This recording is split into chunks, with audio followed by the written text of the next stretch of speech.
And welcome into the Friday edition. Robby and Rexrode, 102.5, 106.3 The Game. Robbie Stanley, Paul Kuharski, Nick Keyser here with you. Kuharski in for Rexrode again today. PK, good morning. How are you? Good morning. I am happy to be here. I'm caffeinated, and I'm disappointed in Rexrode. So everything is on track. Big weekend ahead. Big weekend ahead. No doubt about that. Keyser, fresh off, little sleep. How we doing? What's going on? Very little sleep indeed. Yeah, I'm good. Glad that we're approaching the weekend. Guys need to perk it up. Let's go. Come on. People wake up, turn on this show looking for a little energy. Need some energy in You here. guys need to bring it. Caffeinate. Get going. Well, I'll tell you this. Here's something for some energy here. You know, Preds get a point last night. They lose in overtime. Not the real story from the Preds game. Real story from the Preds game. Preds picked the click. Rexrode's leading this competition. And Kuharski's hit rate in this competition, subbing in for Rexrode, I think is like 66%. He's unbelievable. This is in this competition. Easy game. Let me tell you how this game works. You're asked to predict someone who will score, and you predict someone who will score, and then they score. That's what you do. I mean, it's a four. You have a 1 in 4 chance of naming someone who will score. It's an easy game. Nailed it. Rexrode moves up to 6 correct answers on the year. Will he be thankful? Will he be grateful? No. No. Will I get a text or anything? No. No. And by the way, they tried to take it away from you last night. I mean, Stamkos, wide open net, puts it right in. Official didn't see it. Stamkos standing behind the net like NFL caliber officiating. Yeah, really good stuff going on last night. So, tough loss from the Preds. You're welcome, Joe. No need to thank me, but you're welcome. Rexrode, 6 correct answers on the year. The listeners on the board last night too, so congratulations to them. Everybody else is at 3. He's got twice as many as anybody else, and Garcia got 2 of them. And I mean, I know this team inside out as opposed to the two of you. Absolutely. Who are, sleepless because you work the game. And, I'm watching Jeopardy with my soon-to-be 90-year-old mom who's visiting and football. So I think you guys you big Jeopardy guy? Raise your game. I become a big Jeopardy guy when mom's in town. Yeah. And Final Jeopardy yesterday was the Super Bowl was the category. Oh, so right up your alley. I crushed it. We'll take your thoughts throughout the show today on our phone and text lines driven by WilsonCountyHyundai.com, 615-737-1025. We got a lot to get to on the program today. Still, Billy will be with us at 7 o'clock. We'll get into all things Titans with him, as Kuharski is, I'm sure, very excited about that. Coming up at 7 o'clock. Charles Robinson from Yahoo Sports, normally on Thursdays at 8. He will be with us today at 7:30. We'll get into the Will Levis benching and all things NFL. I'm sure the New York Jets Madden story will come up with Charles as well, so looking forward to that. Teron Davenport at 8 o'clock. So a lot to get to on the program here today. And PK, as you mentioned, a lot going on this weekend. Titans going to the Colts. Preds in action tomorrow taking on the Kings. It's college football playoff. And Tennessee taking on Ohio State in the nightcap tomorrow. Ohio State has been about a touchdown favorite throughout this process here since the matchup has been announced. Apparently, there's going to be a significant number of Tennessee fans in attendance in the building tomorrow. We'll see exactly what that looks like. But the secondary ticket market, they're buying up all these tickets. I think the last time I looked, they had bought like 40% of the tickets on StubHub. 42% of the resale ticket market. The tickets have been purchased by Tennessee residents. Yeah. Why are Ohio State fans, even if they're expecting to go on a couple trips here because they win, why are they not buying home game tickets? It's a great question. I think my answer is some of them are so far out on this coach right now that they don't care and they're protesting. Loss. And I do think some of them think, well, it's a college football playoff. We've been here before. There's going to be a lot of trips we have to make. We'll skip out on the home game. We'll go to the Rose Bowl next week. I think there's some of that. It is the first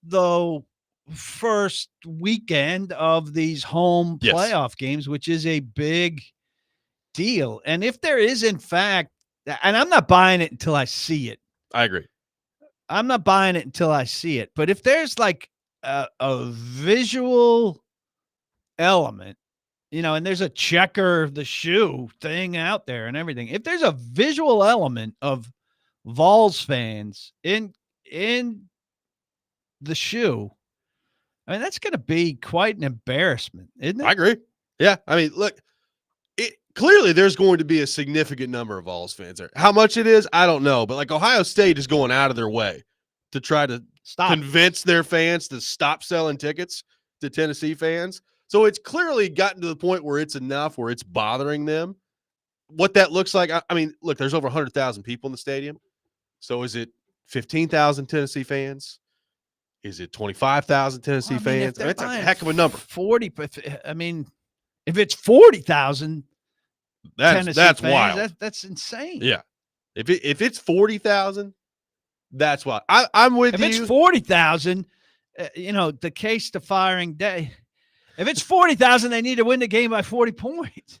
Is Vrabel buying up tickets here? It's like just passing them around to his friends. Some of the Tennessee residents from Vrabel.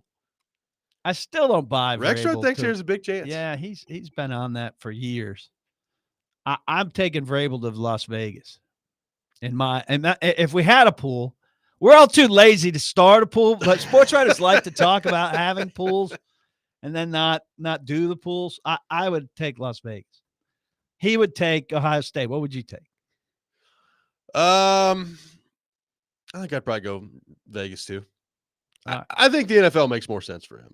I'm still not convinced that he loves the idea of the grind that is a college football job, which is year round. And I know NFL is a year round job too, but it's different. Like, especially now, you got to recruit, and now you got to re-recruit, and you got to, in some ways, suck up to 18, 19-year-olds, and I just don't know that Vrabel wants to do that. Yeah. Also, don't do stupid bleep that hurts the team. Yeah. Stupid bleep that hurts the team. If you're dealing with 18-year-olds, it seems a lot more likely that you're going to be dealing with that more than from adults who, you can threaten with paycheck problems. I would agree. Now, maybe it's his dream job. I don't know. I'm leaving the door open for it. But if I had to guess, like everybody's talking about the Jets right now. The Jets to me don't make any sense with the ownership group or with Woody Johnson. Well, this new story does not help at all. The other team that a lot of people are talking about in the NFL, Chicago, and they have been such a tire fire.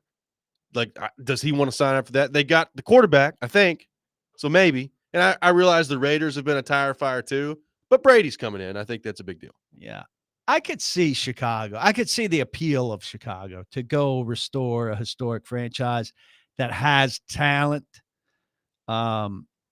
That's intriguing to me. And the ownership is difficult there in that they consistently haven't got it done. Yeah. But they don't have teenagers giving out game balls. That is true. So it's a different kind. It's a different decisions kind of ownership issue. Based off Madden, which is still unbelievable. That made the rounds well after our show yesterday. That's not going away anytime soon. Yeah. I mean, some of these owners who are hiring, there's another thing going around that Mayo in New England, Yep. For all the talk about potential one and done here, he's not done a great job, And what's the story of the Patriots season from afar? If you ask me, I'm thinking of that quote, like, I don't control these guys once they get inside the white lines. Yeah.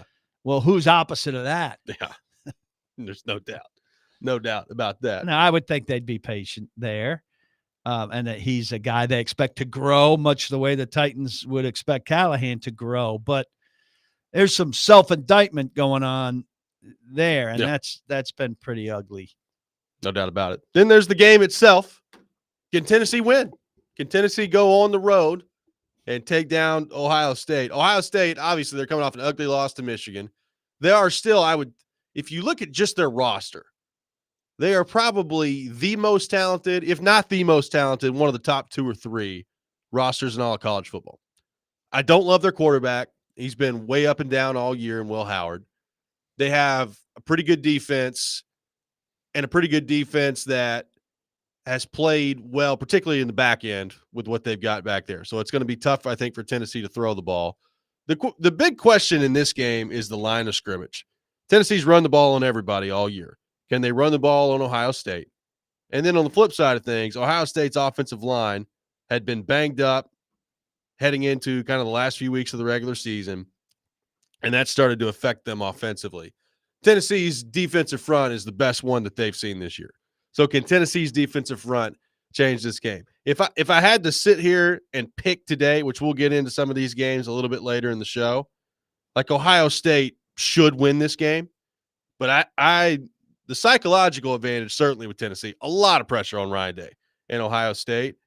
And I do think Tennessee's defensive front has a chance to be a huge difference maker. That would seem to be the game, right? I mean, Ohio State offensive line shuffle, lose big time guys in Josh Simmons and Seth McLaughlin to serious injuries. Yep. Can they withhold? And Tennessee has to play your traditional ball control game with Sampson and a defensively strong game that starts with the run stuffing, pass rushing up front. Yeah. If they can do that, you would think that they would be right in it. And I think there's a decent chance that they could do that and surprise. The question, like you said, is like, what's Ohio State's bounce back factor and how deflated are they by what happened against Michigan? Does Ryan Day get a bounce back factor here from a very talented team, or did Michigan deflate their tires entirely? Well, here's where the crowd, I think, could factor and for in. the fan element, it sounds like Michigan deflated their tires entirely. It does sound like 40% of the seats are going to be orange. And here's where the crowd, I think, could become a factor. Like, if you're Ohio State, you better get off to a quick start in this game, because if you don't, and let's say Tennessee gets out to an early lead, and especially if they're struggling offensively, well, first off, the Tennessee fans in the building are going to be going crazy. And then the Ohio State fans, who are already on thin ice with you anyway, it could get ugly in there. So I'm interested to see what that looks like. Yeah, when they set up home games in this, I don't think anybody was envisioning this immediate scenario with a team like on a downturn and another hungry team that's looking at it like, hey, this may be our one game. We're going to go crazy to try to boost. So right away you have a very odd scenario that changes the potentially the visual dynamic and the home field dynamic, which makes it all the more intriguing and that much better TV conceivably. On the other hand, there are a lot of people picking Tennessee to win this game. If not win, hang in there close with Ohio State, which scares the daylights out of me when you think about what I said to begin this segment, and that is Ohio State is probably the most talented team in the country. And that does matter at the end of the day. Of course. Here's the other thing. Like, I was going to use this as a rant, but we don't really have rant time. I don't want to hear people like these games may all not be good. You know, the matchups aren't great by any means or anything like that. But don't complain about the setup of this whole deal. It is superior to what the alternative was. We haven't been watching meaningless bowl games, and we haven't seen a ton of guys check out to go start getting ready for the combine to not risk getting hurt. We're about to see meaningful games with consequences featuring the best players in college football. So are there downsides to the setup? Yeah, there are downsides to any setup. Is this superior to what we watched last year and the guy and the players who weren't involved in those games? Absolutely. So can it be tinkered with and made better? For sure. And it will, and it needs to be. Well, you got meaningful games featuring the best players in the meaningful games. It's better. And I'll way say, better. As somebody who kind of hated this idea to start with, going to 12 teams, I still don't know that I love it. But now that we're on the precipice of it and it's starting today, I'm pretty fired up to watch these games this weekend. So I'm with you. Embrace it. It's meaningful college football. The playoff games on home fields, it's going to be fun to watch. I'm with Joe. Like, they're never going to do this because of the money involved. I think you need to have more playoff games on campus and then get to the neutral site stuff later, like into the semifinals of it. And they're not going to do that because of the money involved. But I'm excited to watch it this weekend. 615-737-1025, our phone number, 615-737-1025. We'll take your thoughts on Tennessee and Ohio State throughout the show today. I got some quarterback options that some have floated out there that I want to get PK's thoughts on for the Titans coming up next as well. Robby and Rexrode, 1025, 1063, the game.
Welcome back in, Robby and Rexrode, 1025, 1063, the game. Paul Kuharski with us here on the program. Rexrode out today, covering some Indiana Notre Dame football tonight.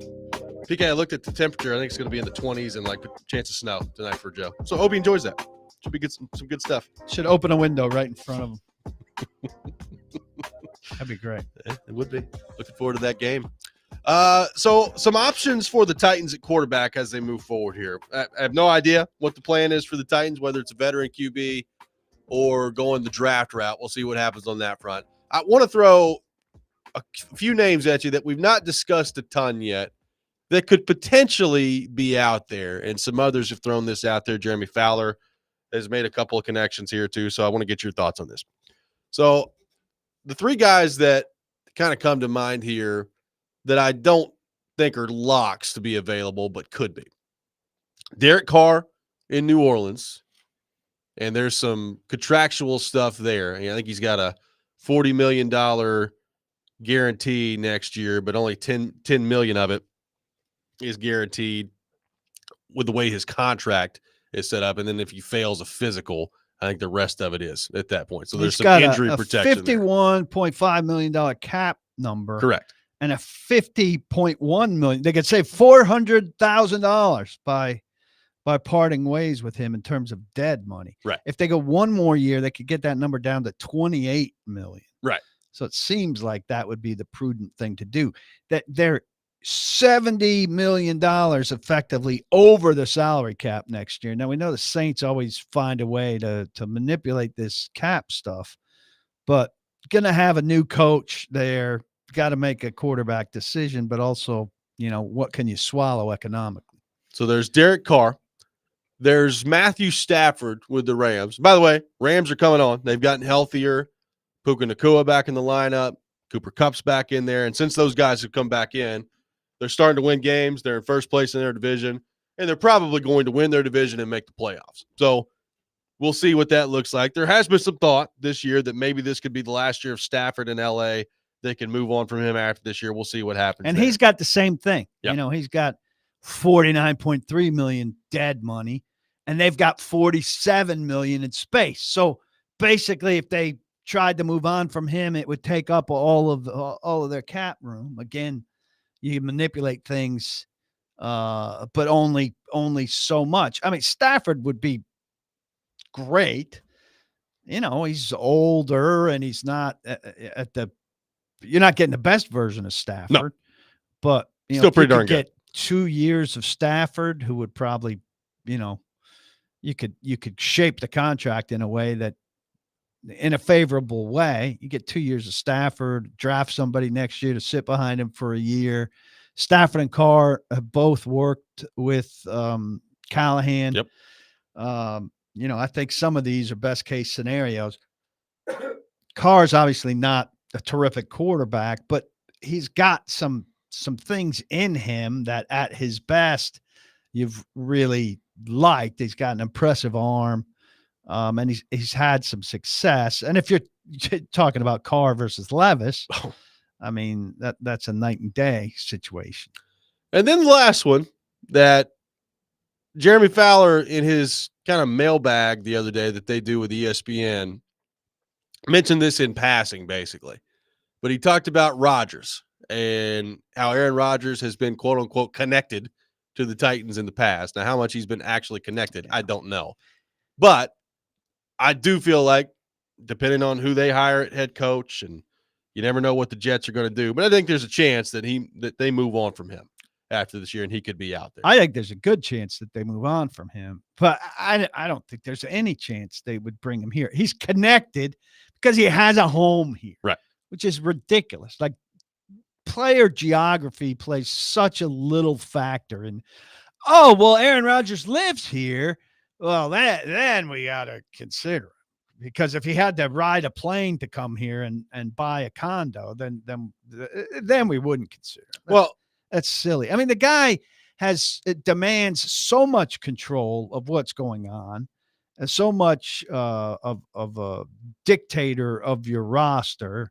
All right, you sign him, you got to sign Alan Lazard, and I want this guy and that guy, and bring Randall Cobb out of retirement, and I'm going to have a say in the play caller and all of that.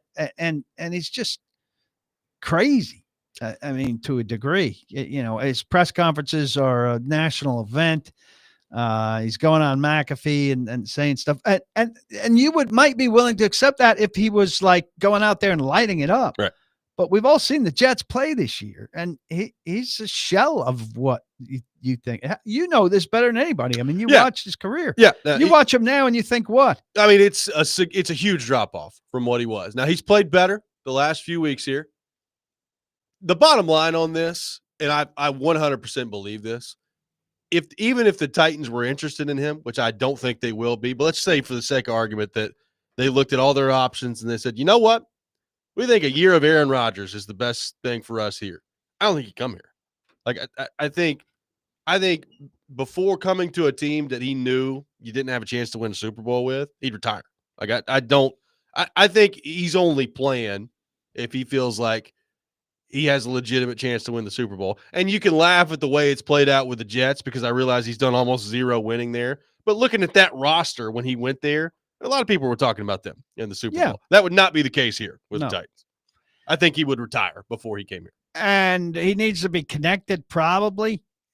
He and Brinker probably know each other, but they don't have, I wouldn't imagine, some big connection. Certainly not the kind of connection he had with Hackett, who he got hired there, and all of that.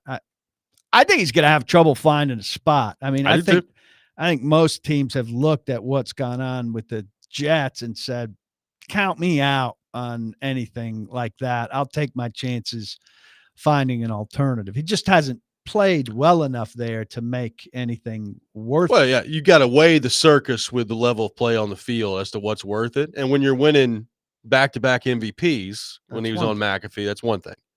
When you're not and you've fallen off the table a little bit, that's another. So I'm interested to see what it doesn't move well anymore. Now, I think part of his sales pitch, if he's really dying to play, is that a second year off the Achilles, he'll be different. But second year off the Achilles is going to be what, 42? He's 41, and he'll be 42 next year. Yeah.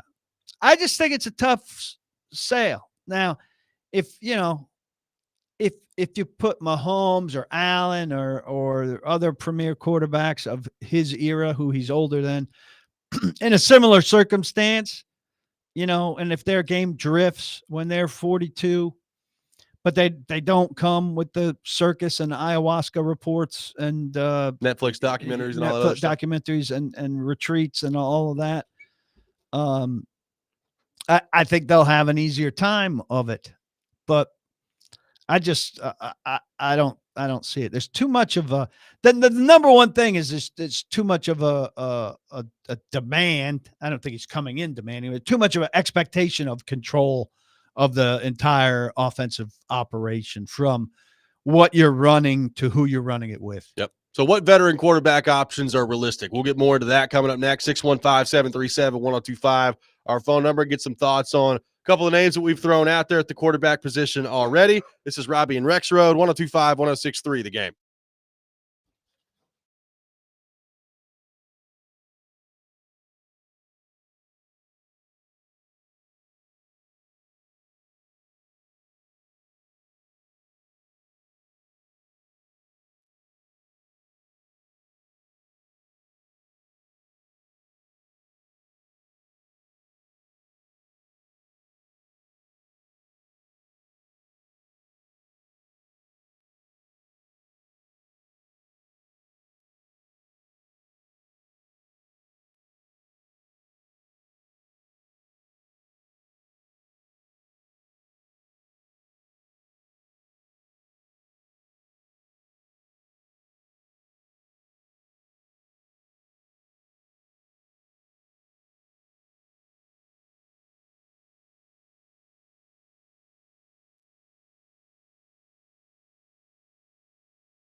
Join Jared Stillman, Chris Sanders, and Derek Mason at Twin Peaks in Madison this Sunday for the pregame show, 9:30 to 11:30. They'll break down the Titans' Week 16 matchup against the Colts, give you the latest updates before the game. Pregame show presented by Parman Tractor and Equipment, Sundeck Nashville, Sloan's Motorcycle ATV, and award-winning Blue Note Juke Joint and Blue Note Crossroads Bourbon. Speaking of Stilly, he'll be with us coming up at 7 o'clock here on the program. Taking your thoughts on the Titans, 615-737-1025.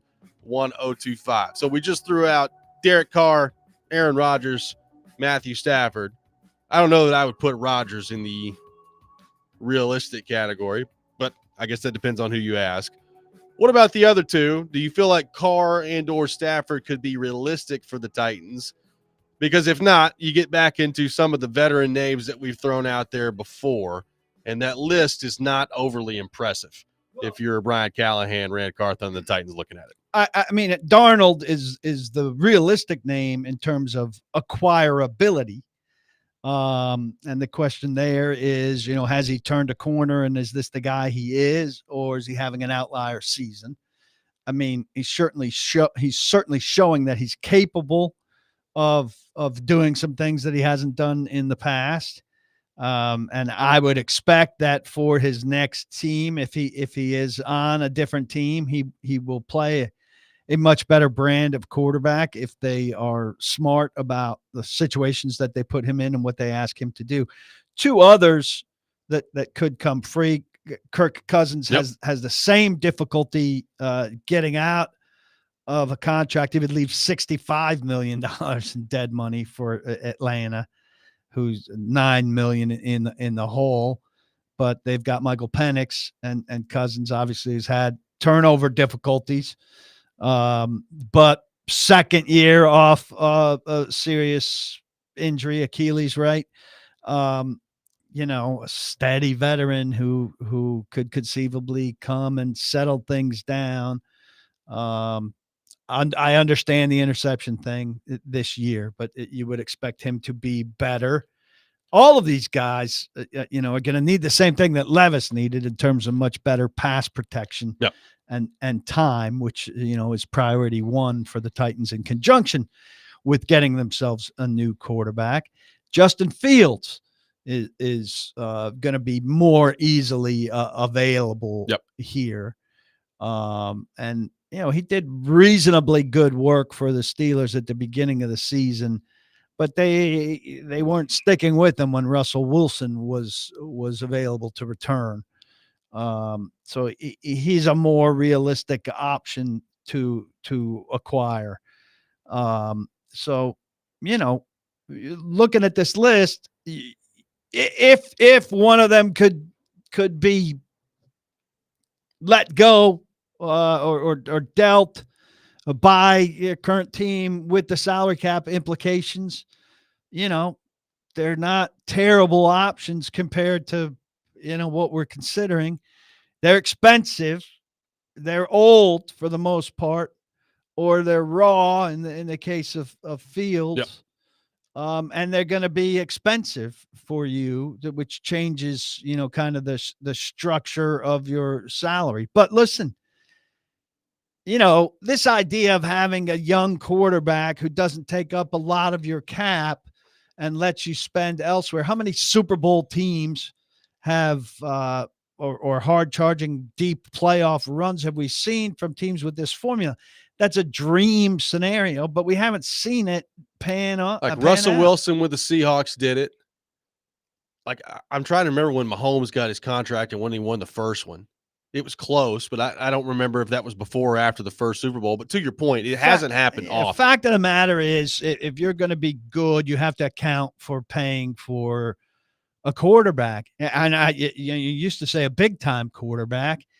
I'm not saying teams without a big-time quarterback are doing it, but I'm saying the formula is you're going to have a big salary cap slot and big cash for your quarterback pretty much no matter who he is.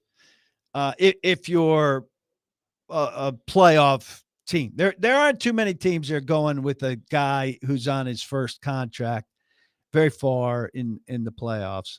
And if he is, he's right on the verge of, maybe third year, fourth year. Josh Allen was doing it, Mahomes, Yep. whatever, but they're right there. And it's really only 3 years because at the third year, you're getting the big contract. No doubt. And we've heard from some Titans fans. We'll probably continue to hear from Titans fans that say, I don't really want to waste time with a veteran quarterback for a year or two, particularly a veteran quarterback that's not very good, when you could just draft the next one and then start that young process. My response to that would be, I'm cool with drafting a young quarterback if you feel like he's the right guy. But I'm looking at this class right now, and I'm just not blown away by any of them, really. Like, let's say the Titans lose out here and they're in a position to get the quarterback of their choice, which I don't think is likely, by the way, but let's say they do. And it's Shedeur Sanders, Cam Ward. Like, all these guys have their warts. Shedeur Sanders is accurate. He's good. He's had a great year in Colorado. There's the Deion stuff that comes with him. And there's also the fact that he's not very big. Like, he's just not a huge prototypical, like, big size guy at quarterback with some of the intangibles that you're looking for there. Cam Ward makes some ridiculous throws. Like, he's got a lot of ability to him. There's also some Will Levis to him. Like, he'll make some decisions and some throws sometimes where you're like, man, what are you doing? Like, what was that? And then we've talked about the other guys. Like, Milroe was way up and down. Carson Beck has not had anywhere near the year that people expected from him heading into the year. There's just not a ton of great options there. So I understand if you're a Titans fan and you say, why would we waste our time with, a Justin Fields or a, Joe Flacco or Jameis Winston for a year when you could go draft another quarterback? And my response to that would be, well, you may not be in a position to draft the quarterback you want. And also, if this group is back next year at coach and at the front office, which we've talked about, they know they're going to have to win next year. And what's your best path to doing that if you're them? Probably a guy that's been in the league.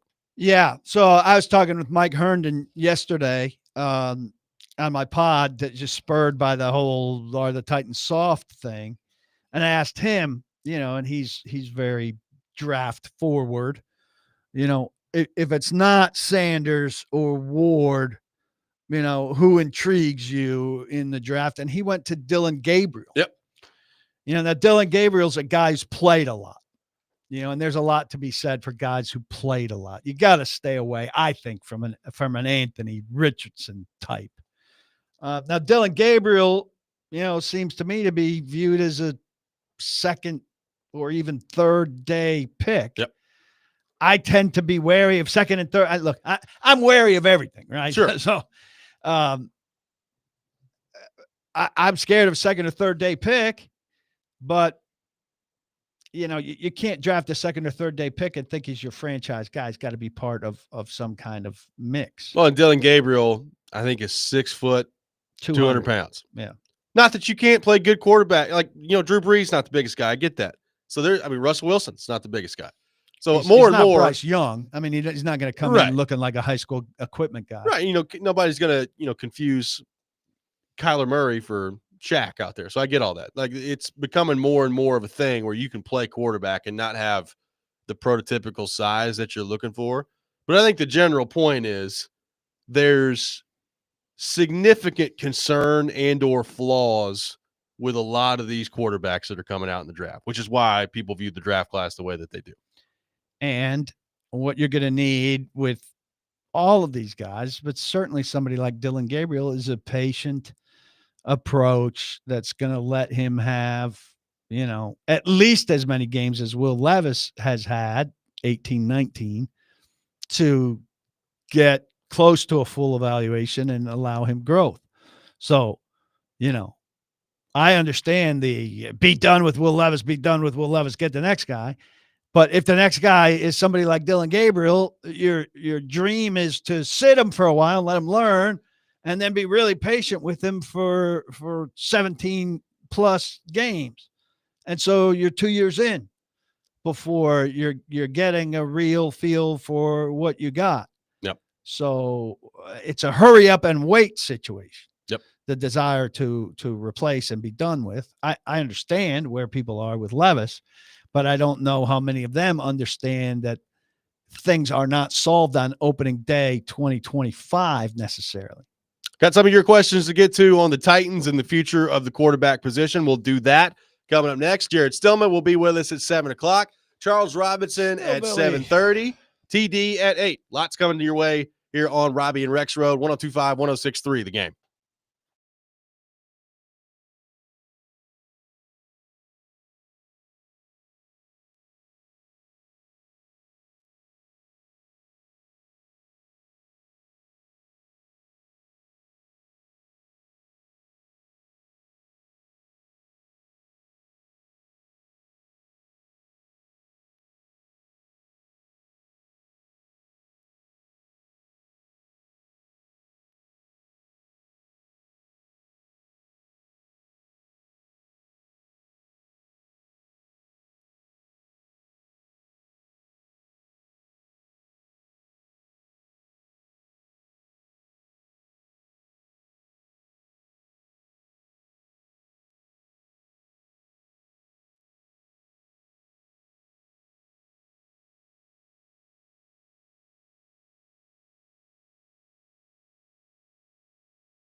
It is bowl season, and the Game Nashville Sports Network, your home for the college football bowl games and the college football playoff, presented by Twin Peaks and Parma Tractor and Equipment. Sports Talk 8:30 will have the Cure Bowl, Ohio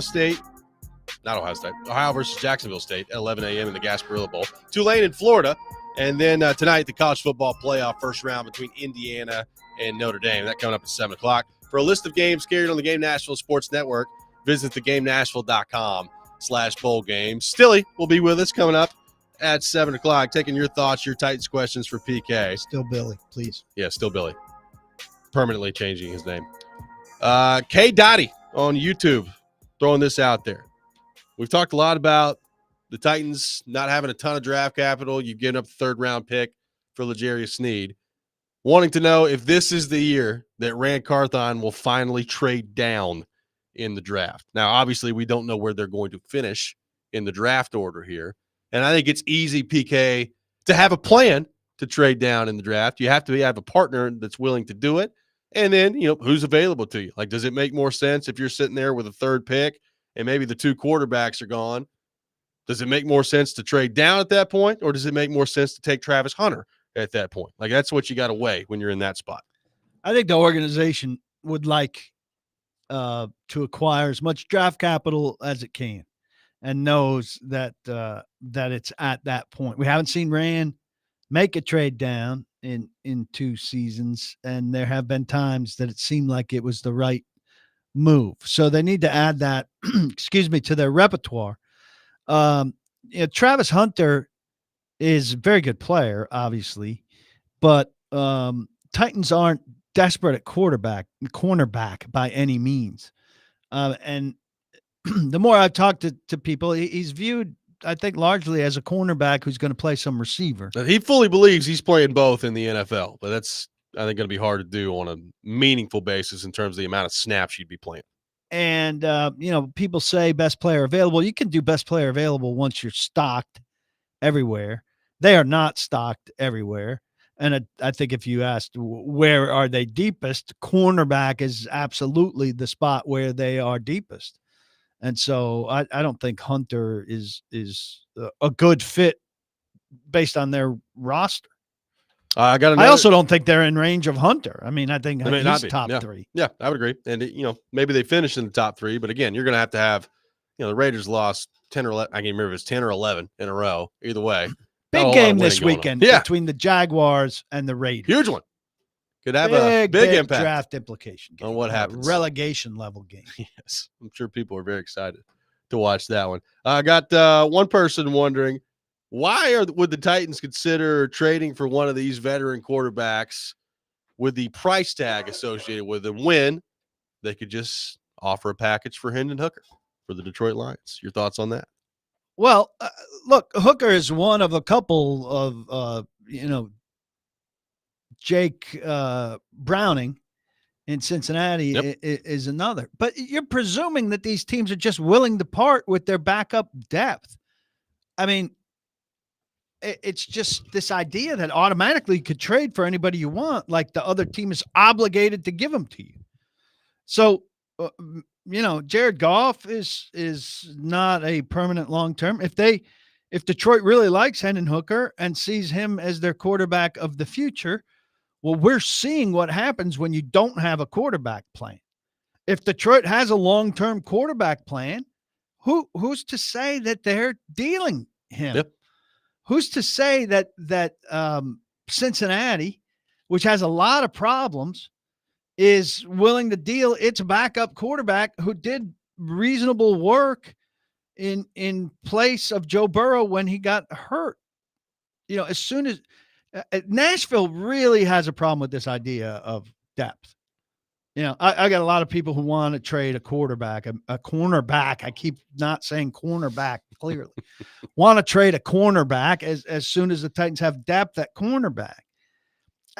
It's kind of a baseball-ish thing. Like, well, we have a good bullpen and we need a third baseman. That's more of a baseball-ish thing. The Titans finally have one position that's solid. So you don't de-solidify that position in order to go get something else automatically. And certainly at quarterback, where we're seeing what Yeah. happens when you have a bad situation. Another team's not saying, well, I'm going to go, especially like Detroit, who's very good. They're not desperate for something. What do the Titans have that they could give them? That's the A thing. $17.5 million Harold Landry who's unproductive? Right. Like that's the thing. Like let's say you're interested in Hendon Hooker. Okay, that's fine. What's the right thing to give up? They Because spent like a if you're third. Detroit, like you're going to have to give me something pretty good for you to give up on your quarterback that you've put time and effort into, and who knows, could be a part of your long-term plan. And if you're the Titans, like in order to make that worth it for Detroit, are you having to give up a price that's too much for a guy that is totally unproven? They at spent the a NFL third level? on him. Yeah, Was he a third round rounder. pick? Yeah, So you'd think they'd want a round better than that. Well, Yeah. you're going to spend at least.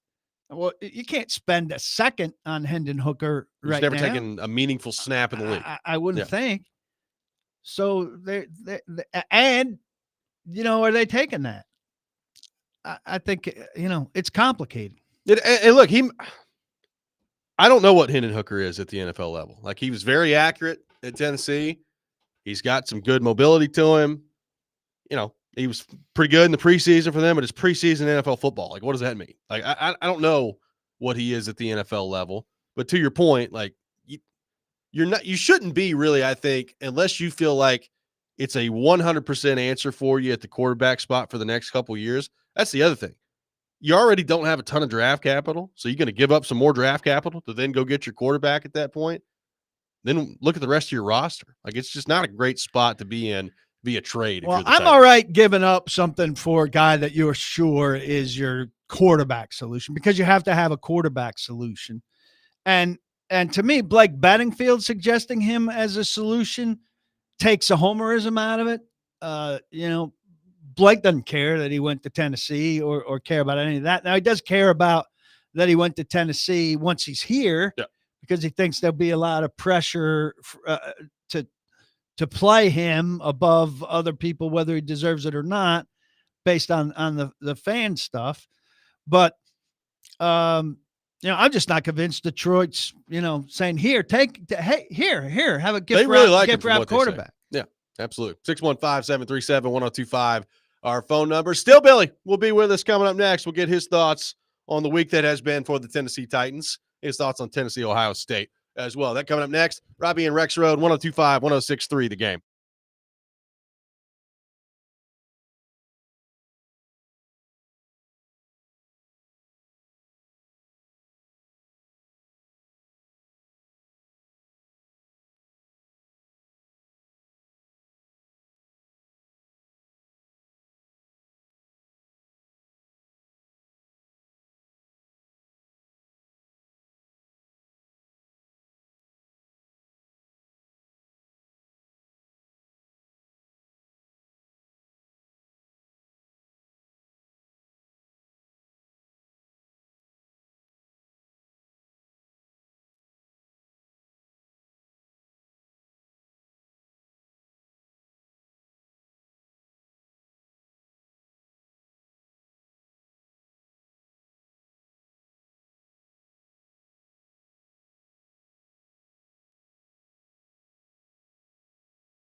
Hour number 2, Robby and Rexrode, 1025, 1063 The Game. Robby Stanley, Paul Kuharsky, Nick Keys are here with you on this Friday morning. Kuharsky survived through the break. Yeah, barely. I take a sip of water. It goes down the wrong pipe. I'm coughing like a wild man, and I look over to the producer, who's supposed to be of assistance in such situations, and Nick is going about his business over there. And I wave, I'm not saving your life, but you know who can? I hit the Who's talk back button. Jared. Oh, Why not? Jared's not here to give me the Heimlich. I wave to Nick. I call for Nick. Nick, help me. Come slap me on the back here. Help. And he like pantomimes hitting me on the back from the other side of the glass. I could have died over here. And Nick's just his lack of concern for talent, particularly guest talent. I hate to tell you, Paulie, he was talking to me. That is true. What a fascinating So it conversation. wasn't a lack of concern with talent. It was talking to the real talent. Oh, yeah, the real boy. talent. Oh, boy. How's the child, Jared? I'm still coming to terms Congratulations, with Jared. the fact that you've spawned. Yeah, Paul Kuharsky-Stillman, he's doing very, very well right now. He's already, reading at a, Louisville level. whole level. I was gonna say. Hey, by the way, I don't know if you guys watched the women's volleyball game last night. We did win. We're headed to the Actually national did see that. championship. Yeah. It was, I'm not going to lie. I turned it on in the middle of the second set, and I found it to be very entertaining. But yeah, so, hey, maybe we'll win a volleyball championship, and it'll erase all the scandals we've had over the years. Oh, yeah, it'll erase it all. It'll take away that Italian restaurant that Patino likes to go to. That'll be, prostitutes in the dorm room that'll be for the forgotten. recruits. So mother and child are doing well. We take it. Everybody's healthy and everybody's happy, I Okay. think. Congratulations. Yes, so congratulations, Jared. We're very, very happy for you. So we were going through some quarterback options earlier for the Titans. It's not looking great out there. There are some that I guess could become available that are intriguing. As we sit here today, Jared, not knowing where the Titans are going to finish in the draft order, is there a veteran quarterback option or multiple veteran quarterback options that are realistic that you feel good about for the future of the Tennessee Titans if you're sitting here today trying to map this out? I didn't hear this conversation earlier, but has Paul come to grips with the fact that the Vikings are going to tag Sam Darnold? Yeah, they're probably going to tag Sam Darnold. Okay, so you could say I was right and you were wrong? Well, they haven't done it, but yeah, if they do it, you will have forecasted that well. Congratulations. There's nobody Thank you, more Paul. fascinated in predicting things. You can leave it at that. Well, no, So you're I- a let me say predictor this. and I'm a reporter. So that's fascinating. You could sit here and just imagine things and then the 10% you get right, you laud yourself for, and the 90% you get wrong, you never mention again. But here is, I want the report. I'm glad you brought up the reporting angle of this, Paul, because it sounds like you're reporting. You won't completely commit to it, but it sounds like you're reporting that Rand Carthon, Brian Callahan, and Chad Brinker are all coming back in the same capacities with which they currently operate, which scares the crap out of me, but it does sound like informed speculation. Is that correct?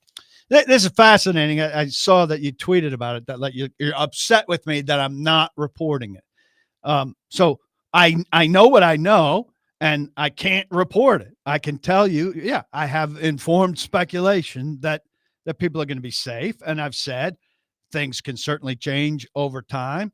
They could easily go out and get hammered by Houston in Oilers uniforms, and Amy, as we know, can change her mind and something can happen. But as of now, I would be surprised if big changes come after the season's over. I'm sorry that that doesn't meet your reporting standards and that I can't write that at paulkuharsky.com officially and then wind up being wrong because things change. But that's the extent to which I could say it because I have standards of reporting. And again, unlike you, I'm not just going to have a take. I'm going to have a report, and I don't have it that I could report it. Good. So I'm glad that you said that because, Robby, I thought you made the best point this week when you said if you were Amy and you sat down with Rand or you sat down with Brinker or you sat down with Callahan and you asked, why should you come back? You kind of made Joe give a reasoning for why they should come back. What have they done to earn the ability to come back? When you bring up the quarterback front, if you're Amy and you're sitting down with Rand Carthon, who, again, I'm kind of getting tired of this who picked whom kind of thing. But Rand was the general manager when they picked Will Levis. Rand was the general manager when they decided to commit to Levis this year and not bring in a better backup that could really take the job instead of Mason Rudolph. So he's at least somewhat culpable for Levis. If you're Amy, you're sitting down with Rand Carthon, doesn't the question have to be, what is the plan at quarterback? And if Sanders, Ward, and Darnold are all out, it doesn't seem like there's really a viable answer out there. Is there? There isn't an answer that doesn't make me go, really? Like, Not that's Aaron immediately Rodgers. obvious. Like, does Stafford become available? Who knows? Like, does Derek Carr? Are you down for that? If you're the Titans, like, none of those guys are guaranteed to be available right now. But to your point, the other options that we know will be available at free agency are not good. But I don't think a GM can sit down on January 5th and tell an owner exactly what the plan is at quarterback, not knowing what sifts out. I mean, he can give her a general view of what the hope is, but in the timing of how things pan out, that's not the time where he could tell her definitely what he plans to do at quarterback. He'd give her a general sense of direction and hope. But you know, he can't give her that answer at that stage.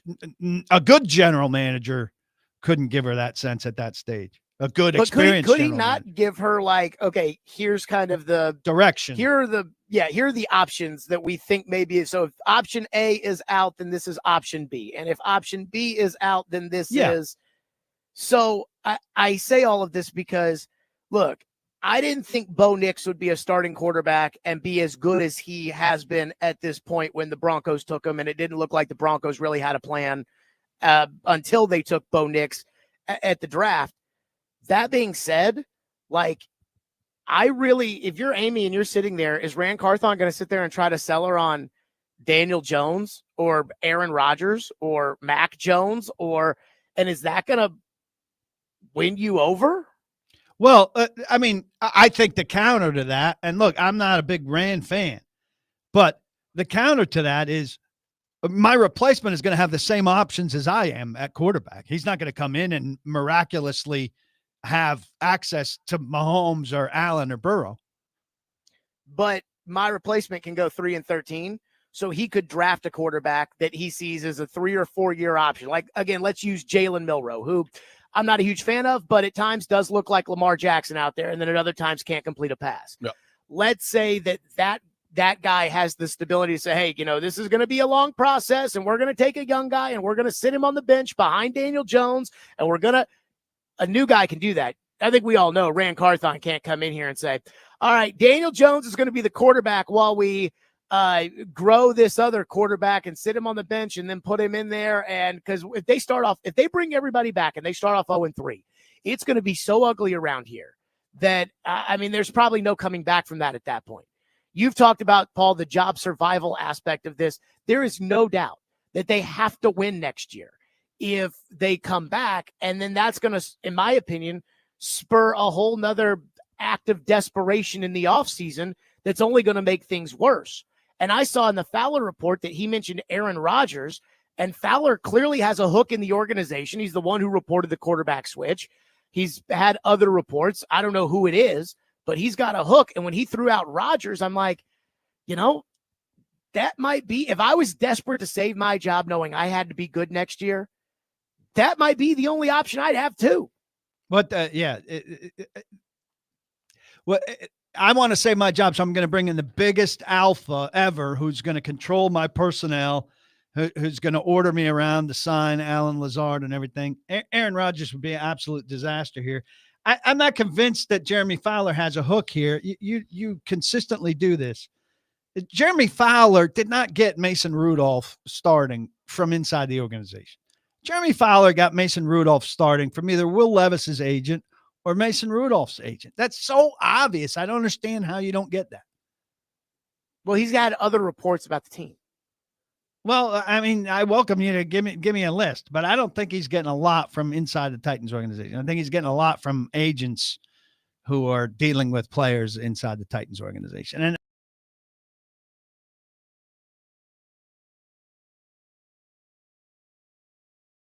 And I've already used it this week, but I mean, again, when it comes to what the Titans are going to do, I think you got a better shot to sell people. Have you heard my theory about Poo Poo Johnson? I've heard it. Yes. no, I have That not. if And the Titans nor were do to I want decide- to, but If the Titans were to sign Poo Poo Johnson to play quarterback, 3 out of 10 Titan fans would think it's the best thing that ever happened because Oh, of they'll agree course. with everything that the Titans say. The let Rand cook crew. They immediately went from in J-Rob we trust to let Rand cook. They thought that Levis was going to be a franchise quarterback. They bought 100 bottles of his mayonnaise cologne. And now if Poo Poo Johnson gets signed, they'll be like, oh, yes, Jared, you didn't see Poo Poo at Rear End State. They did. You don't understand. Then that's 3 out of 10. If they signed Aaron Rodgers, I think that they could get 2 or 3 more out of 10 to get on board with it. They could convince people, hey, Russell Wilson, everybody thought he was a bum in Denver, and look what they did in Pittsburgh. I think they could convince people with Rodgers. I don't think there's any convincing with anybody else that's out there other than Sam Darnold. And I don't even think Sam Darnold is the answer to your prayers because I think Sam Darnold is a good quarterback on a good team, but not a good quarterback on a bad team. So again, I don't want Rodgers either, but if I had to win this year or next year, I feel like Rodgers might be the best option. And you're talking about because he's why getting would it you done go with the bring Jets. in- Because he's getting it done with the Jets. Again, go back to Russell. I mean, is it an Aaron problem or the Jets problem? Because the Jets have They're had one and the problems no matter same who the- because Aaron's pretty much running the Jets. But when you go back, Lot of he's Madden. running the Jets. He's John Madden football's running the Jets. What are we talking about Well, here? Aaron But Rodgers. again, when it goes to the idea of like who they're going to sign and what they're going to do, you brought up this like, well, why would they bring in this alpha male? That sounds stupid. I would counter that it sounds stupid to go trade for an injured corner that nobody else wants to trade for because he's injured and then he got injured, but they did it.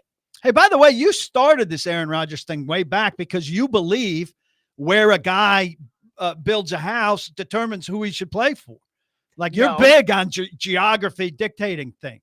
It's not where he built the house. It's who he built the house around, which I know you know, and who he told that he said he was open to joining the Titans, which I reported. Dude, And you that, know, he's, Paul. that he tells Clay Travis that he's open to playing for the Titans means nothing. When a guy doesn't have a team, guess who he's open to playing for, Jared?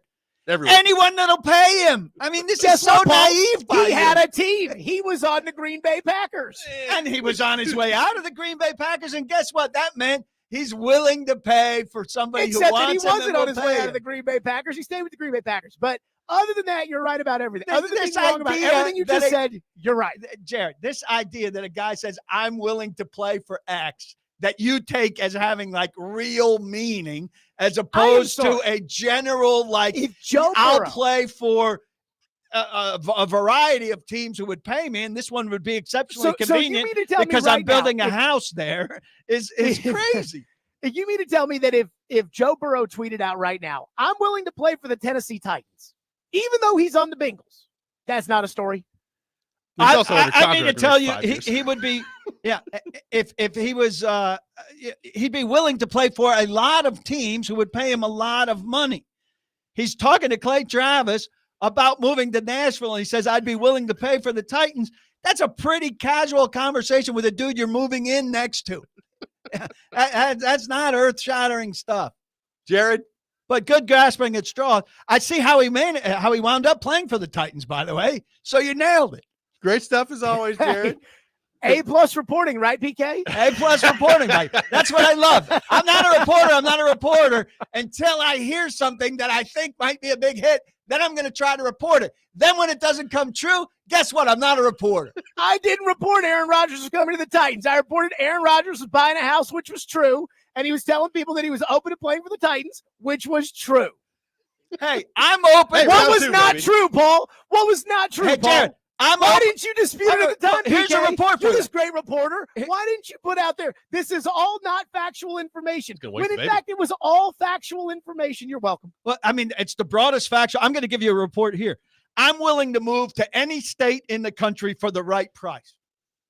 Well, Whoa, I really specific there. Imagine if PK my in only Wyoming. employer was Let's me, get I that. might- Let's Outkick might write that.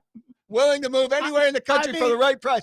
Woo! Stop the Here's- press. Paul Karski and Jackson Look, Hole.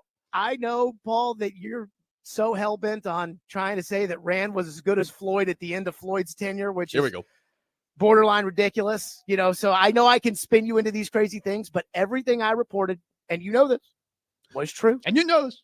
Thank you, I Jerry. just want you to say here's a you're question right, for you. Jared. You brought up Floyd.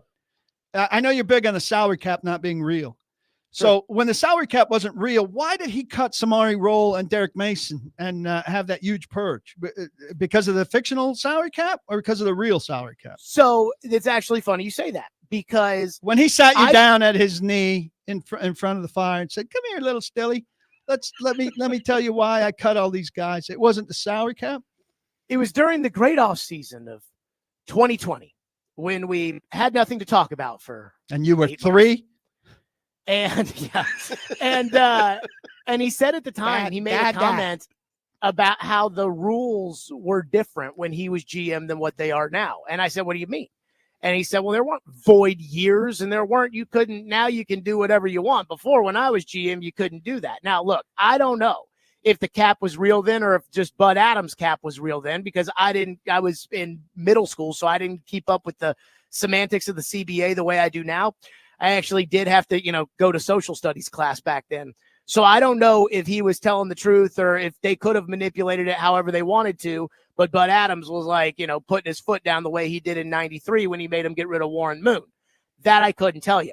But he did make a comment during the COVID offseason about how the rules were different with void years and other structures you can put into contracts than they were when he was GM. Told me every team in the league was going to have a salary cap reckoning like that. Didn't see many teams in the league have salary cap reckonings like that. Jared, great stuff as always. We got to go. Thank you for being with us this morning. Thank you, guys. It's always- Bye-bye. We'll Cheers. react to what Stilly had to say coming up next. Still Billy. Robby and Rexrode, 1025, 1063, the game.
Tune in to 102.5, 106.3 The Game for the Trans-Perfect Music City Bowl on Monday, December the 30th. Chase and Big Joe will have pregame coverage starting at noon, kickoff at 1:30. Music City Bowl coverage presented by Hi-Fi Buys. Welcome back in, Robby and Rexrode. Paul Kuharski with us here on the program. Charles Robinson will join us here in just a few minutes. We'll get into the benching of Will Levis, what the future could look like for the Titans at quarterback with him coming up here at 7:30. Spirited conversation between Still Billy and PK. A lot of people, big fan of your little Stilly comment that you I had didn't even there. remember the little Stilly Are comment. you talking What about did I Floyd? say? You're like, come here, little Oh, Stilly. yeah.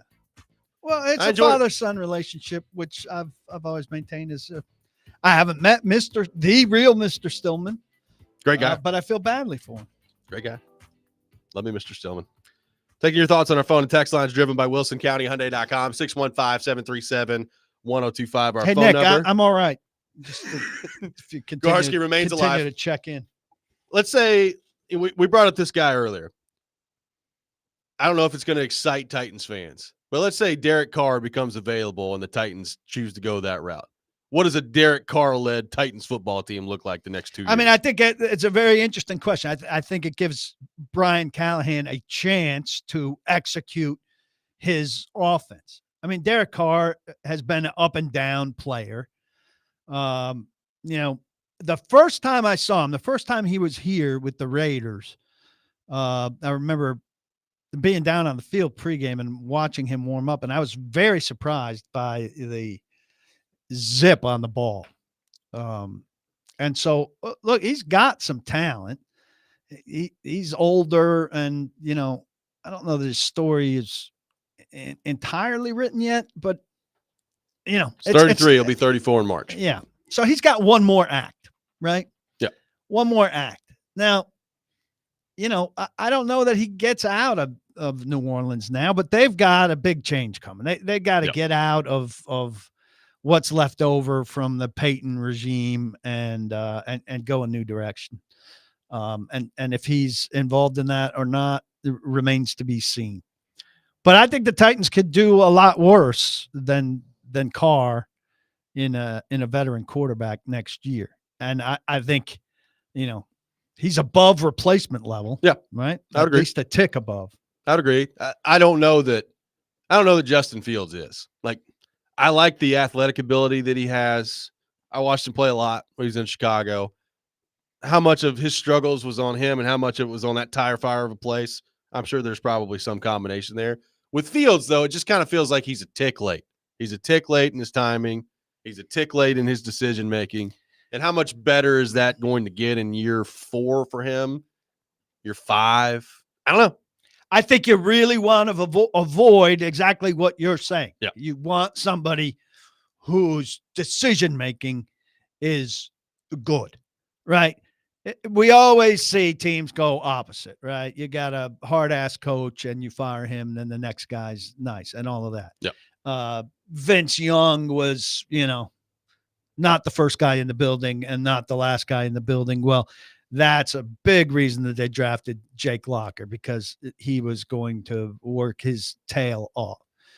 And now, after experience with Will Levis, whose decision-making and pocket awareness is poor, I feel confident that whoever they bring in next, whatever weakness he has in his game, he's going to be a pretty good decision maker. Yep. And have a pretty good pocket feel if they can find that. I would agree. We'll have Charles Robinson with us coming up next. We'll get his thoughts on everything that's gone down with the Titans and what the future of the quarterback position could look like.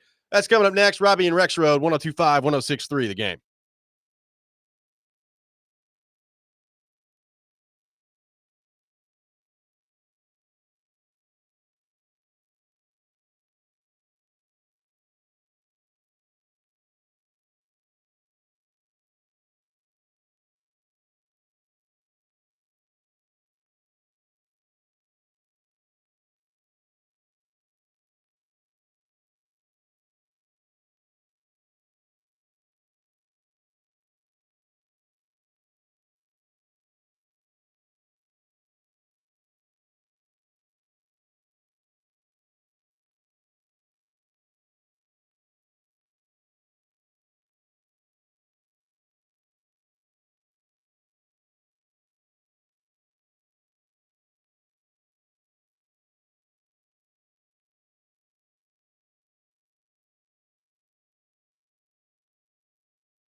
Welcome back in, Robby and Rexrode, 102.5, 106.3 The Game. Robbie Stanley, Paul Kuharski, Nick Keyser here with you on this Friday morning. Charles Robinson, normally with us every Thursday morning at 8 o'clock. Joining us today here on the program. We head to our 102.5 The Game phone line, driven by WilsonCountyHyundai.com. Charles, good morning, buddy. How are you?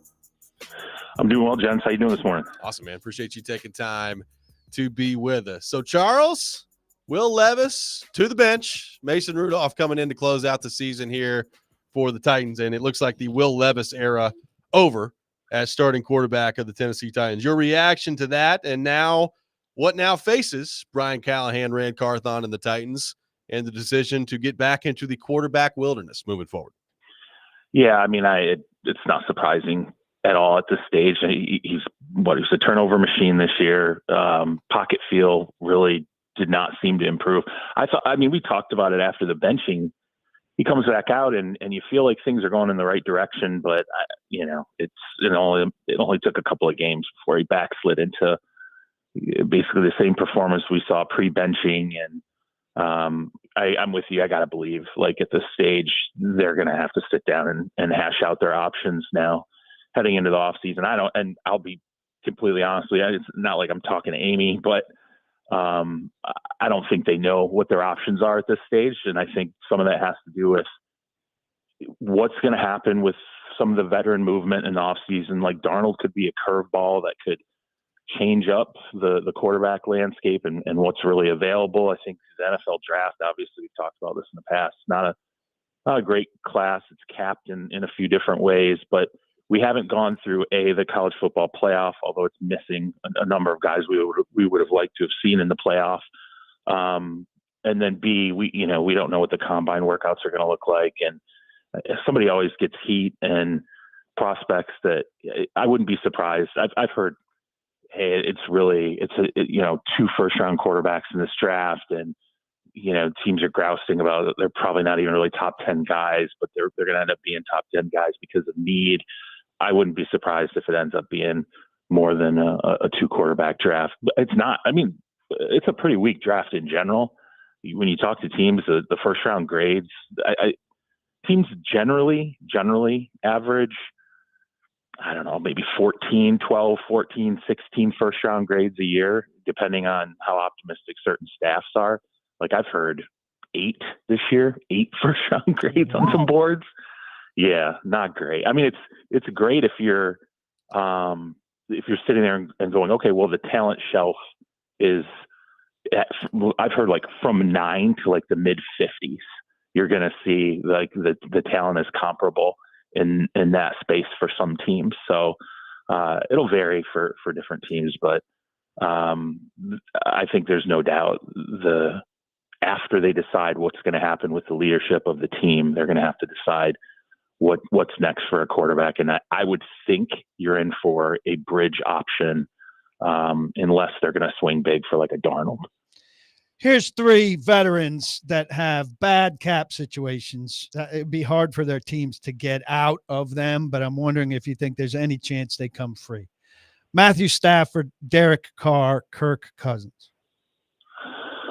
So Stafford, Stafford, like the way they redid his deal in the preseason, like they can definitely walk from him, and he can definitely walk from the Rams if he wanted to. I mean, it's and I think the understanding there is, they'll evaluate at the end of the season. I don't think McVay wants that to happen. I don't think he's really looking forward to what any of the other options would be out there. And Stafford's been a little bit up and down, but I think if they put it together late again, like they did last year, it'll give McVay enough juice to say, let's run it back one more year and kind of see where this goes. Cooper Kupp's probably going to be out of the org after this season. I'd be surprised if they didn't move him this coming off season, but if Stafford comes back, maybe that's sort of the package deal. Stafford stays, if Kupp stays, that kind of situation. Who else did you say? You said Carr, right? Yeah, Carr and Cousins. Yeah, Carr and Cousins. So Cousins that's unless Penix melts down, just completely melts down, Cousins won't be in Atlanta. Like I fully expect Cousins to say, I'm not waiving my no trade. I'm going to sit here and you guys didn't deem to let me know you were going to draft Penix until you were on the clock. So I'm going to make my business decision and sit here and not waive my no trade. And you're going to make me a free agent in March because they're due. There's like a $10 million guarantee on 2026 salary that's going to be due. I want to say the 5th day of the new league year.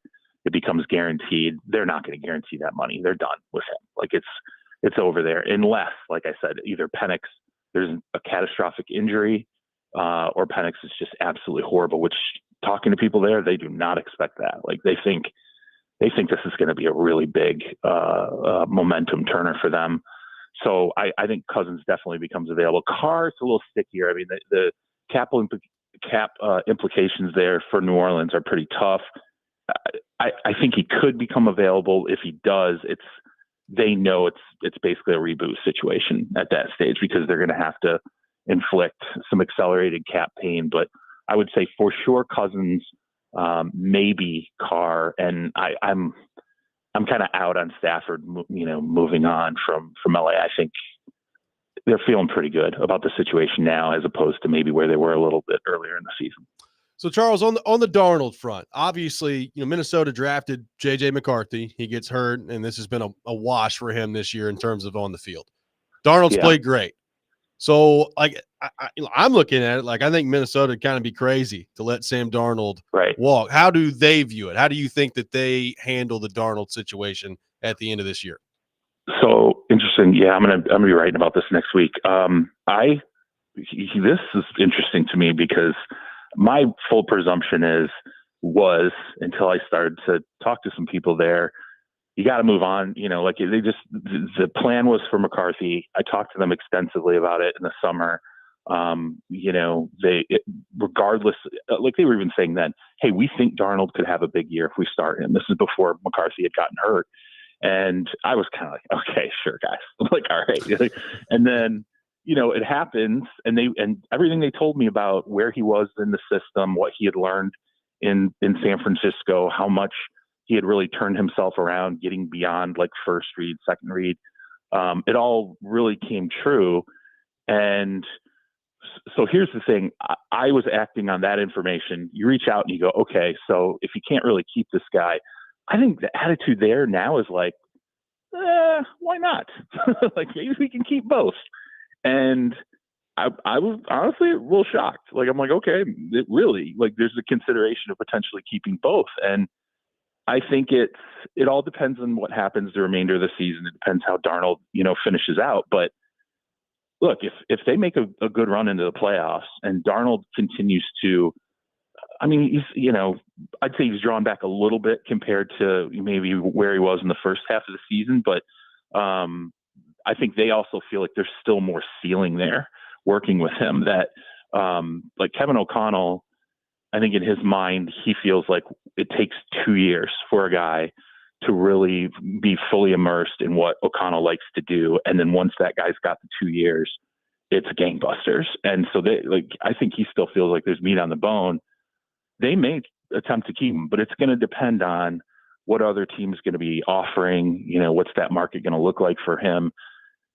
I don't think they know yet right now. I think there's this assumption by some of us on the media side that, hey, there's going to be a ton of strong interest. He's going to get bigger offers than anybody realizes. We'll see. I think what people are nervous about is Kevin O'Connell doesn't come with Sam Darnold, right?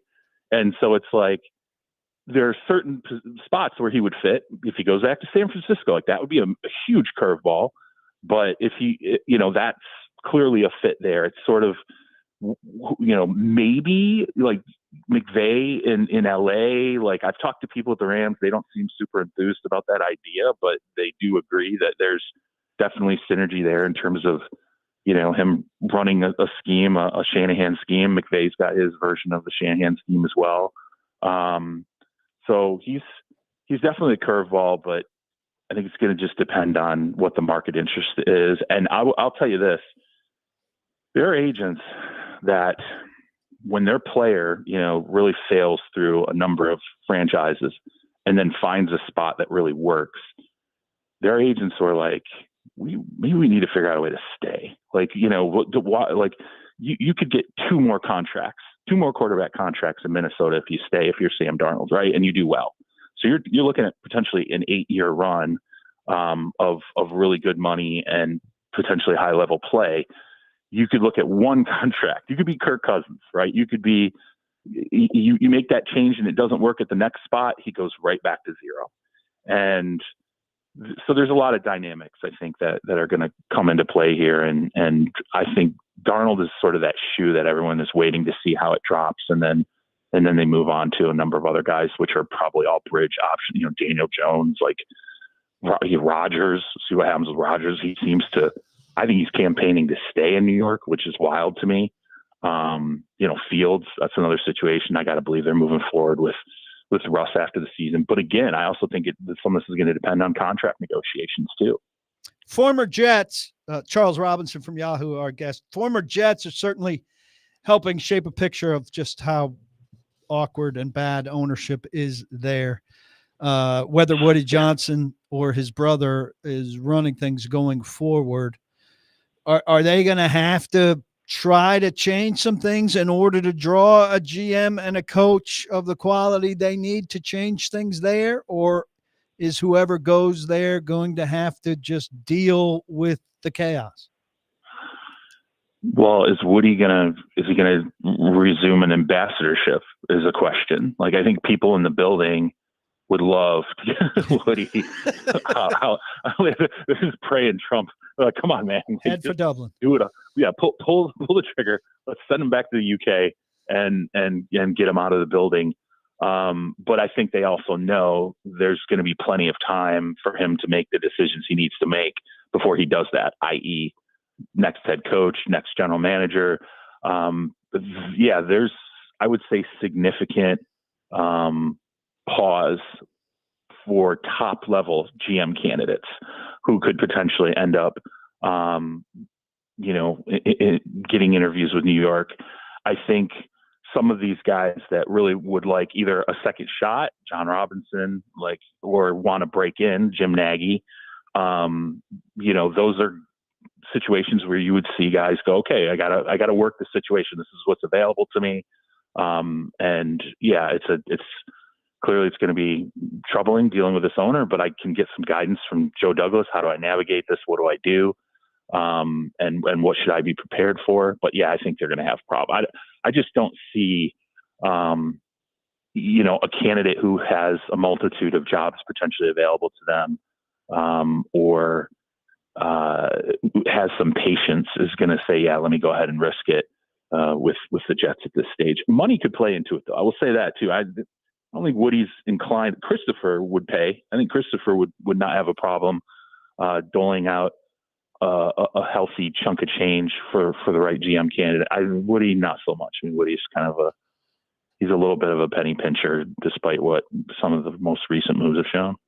Big fan of Madden, though, from what we hear. Big fan of the Madden games. Man, I don't even. That's just wild to me. Like and the crazy thing is, like, I know people there. I know people there who are in high-ranking positions now. I know some of the people who left, right, who got fragged, and I never heard that story. And all of that, I know people in Denver. Like, I can't. When it all happened, I'm like, how did I never hear this? This is so crazy. I would have thought I would have heard it, but yeah, it's. I'm just telling you, like, it's. There were people there in that organization pre-election. Like, I remember having conversations in October about, like, the future and where do things go, and the very common response you'd get is, does Trump win the election? Like, it felt like the franchise was sort of like, how are we going to be dialed in based on, is our owner going to be here, or are we going to be free of him for at least 4 years? And I think people there have their fingers crossed. Like, that's how messed up the situation is there. I think they have their fingers crossed that he gets out of their hair. Charles, last thing for you. You bring up Rodgers. So obviously there's a lot going on in that tire fire of an organization right now. What do you think happens with him? If it's not in New York, does he still play? What's the interest level if he comes available? Well, I will tell you this: he will if he moves on, like if he gets cut, he's not going to have the leverage. It won't be. I know that there's always this consternation about how he acts when he gets into an organization. I want my guys. I want this. I want that, and that's natural. That's happened in the past. There's a pattern there. He's not going to have that leverage this time around. I mean, there's not a lot of choices, I think, out there for him. And I don't think there's an overwhelming appetite for him to come in. And I think if anybody brings him in, it's purely as a bridge option. They all know that. So, that's tamped down a little bit. At this stage, I don't think they're inclined to keep him. He is playing better, and people in the organization will tell you he's healthier than he was earlier in the season, although they won't expound on exactly what was wrong with him earlier, because I don't think he will tell them. Like, that's the weird thing that's sort of developed over this season. I think they think he is masking some things that are wrong with him and not sharing that information with the organization because he doesn't want that to dictate whether he plays or not, right? But I mean, Devontae Adams has been telling people left and right that, hey, he's a lot healthier now than he was then, and there's a reason why he's looking a little bit better. If you look at the film the last couple of games, he is definitely moving better. Yeah. Like, they thought he was dead from the waist down. Like, I remember when Joe Douglas got fired, and I was talking to somebody in the organization, they were like, he just got nothing left. They're like, waist down, there's nothing left there. And it looked like that. But the last couple of games, he's got a little more pep. And, if it is injuries and he's kind of getting over that hump and he puts some good tape down, I think maybe that changes whether or not they're willing to try and go back one more. The thing with the Jets is, does the next GM, the next head coach, do they want him? Do they want him? Do they want Devontae Adams? Like, do they want to deal with that? Or do they just want to go, let's clear the decks, and figure out something moving forward? Will he have options elsewhere? Yeah, because there's going to be quarterback need. There just is. It's not a great draft. The other bridge options aren't awesome. I would not be stunned if he would like to go to Tennessee. I would not be stunned if he would like to play for the Titans. But I don't know. I mean, it's a murky. It is a very difficult quarterback market to call right now, because I think we're still sorting some things out. Some guys are still going to affect their situations with how they play down the stretch. And then we're all sort of waiting to find out exactly what's going to happen with the Vikings and Darnold. Yep, no doubt about it. Charles, great stuff, man. Merry Christmas to you and the family, and we will talk to you after the holiday. Hey, I meant to ask you, so does PK, does he have a Rexrode impersonation? He says he's been working on it. I've been workshopping it, but I'm not ready. Maybe I'll do it before the end of the show, and if I do, we'll send you the audio. Just have it ready, but when I roll through, if I either see at the maybe the owners' meetings or the combine or next summer when I come through, we can roll it out then. Okay, guys. Thanks. Thank you, Charles. It's a good request. Okay. It is. Charles Robinson, our guest, joins us every Thursday morning at 8:00. Scheduling stuff going on this week, so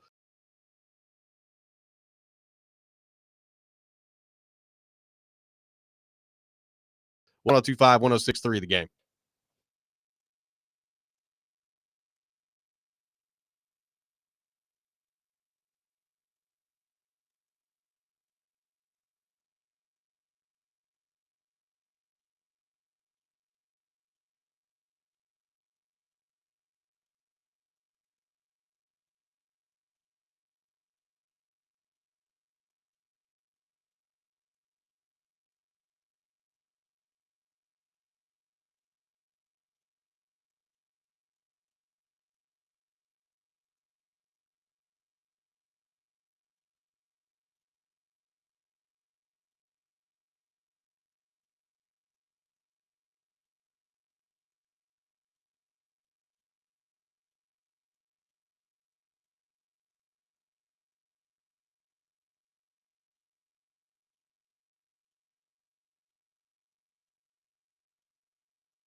ESPN's Turon Davenport, Talking Titans, now on Robby and Rexrode on ESPN 102.5 The Game and the Game Nashville app. It is that time of the week. We head to our 102.5 The Game phone line, driven by WilsonCountyHyundai.com. Welcome in Turon Davenport, ESPN NFL Nation Titans reporter, host of Talking with TD, Jake and TD. Robby Stanley, Paul Kuharski, Nick Keyser here with you on this Friday morning. TD, good morning, man. How you doing? Hey, what's going on, fellas? Good morning. Hey, good seats for you last night at the hockey game. Yeah, look at you. Yeah. I was able to, manage to get right down there, man. That new appreciation. I have to say that, man. That they're moving down there on the ice, man. That puck is, it's physical. I love it. I'm an even bigger hockey fan now. Yeah, they're zipping it around last night, no doubt about that. TD, the tirade by Brian Callahan earlier this week. I wouldn't call it a tirade. Oh, what would you call it? I think rant is a good word? Rant is safe, but tirade is strong. Okay, we'll go rant then. Rant from Brian Callahan earlier this week when being asked about whether or not his team is soft. What did you make of that response, and what did you make of that assertion that was thrown out there about whether or not the Tennessee Titans are soft mentally and physically? Yeah, well, I like to use colorful words, so I'll call it a passionate response. But either way, I think I get what he's saying, right? Because think about it, right? If there's something that you hold close to your heart and someone says something negatively about it, you're going to defend it, right? So I'm on the side of the fact that he defended it.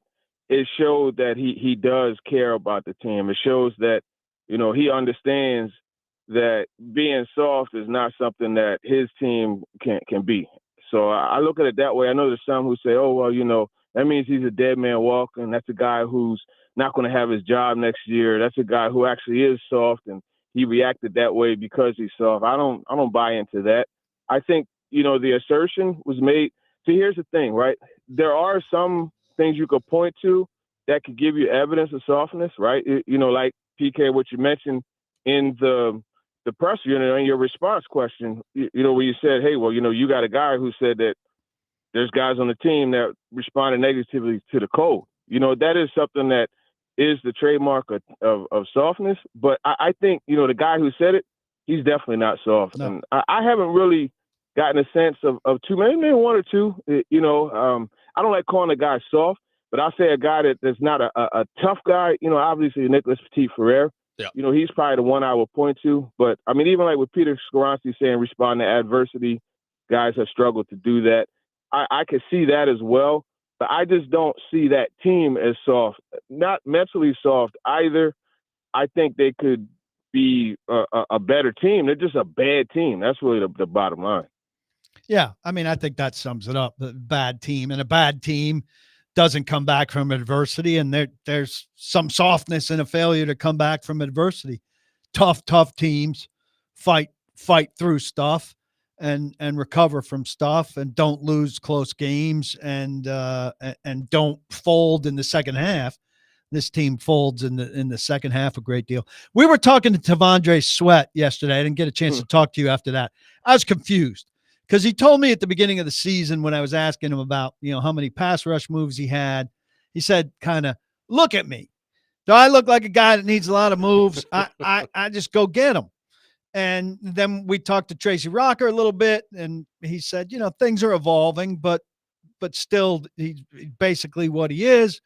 And then we were talking to Sweat, and I kind of said, are you doing more, or are you still kind of what you told me? And he said, still kind of what I told you. And you said back at the combine, you said you were bored with bull rushing and you wanted to do more. And he said, oh yeah, I'm doing more. So is he doing more, or is he not doing more?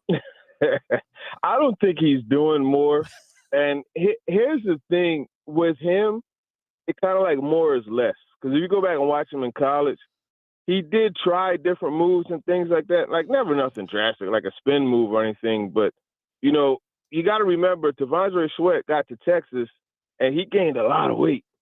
So he's still kind of like a regular size guy in a big man's body. And he used to try to do things to kind of be a regular size or speed type pass rusher. It wasn't going to work because his body just wasn't able to do it.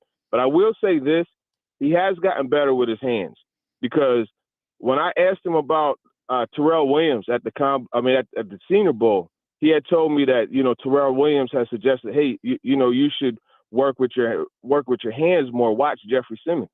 And Jeffrey Simmons obviously is a guy that's really good with his hands, very strong hands and stuff like that. And it turns out that, that's something that he's carried on while they're locker mates.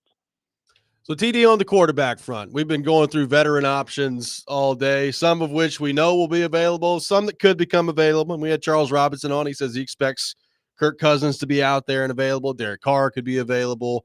So as we sit here today on December the 20th, assuming that the Titans decide to go a veteran quarterback route, which they may or may not, are there how many guys are, I guess, acceptable options to you when it comes to the pursuit of the next quarterback, assuming the Titans go a veteran route?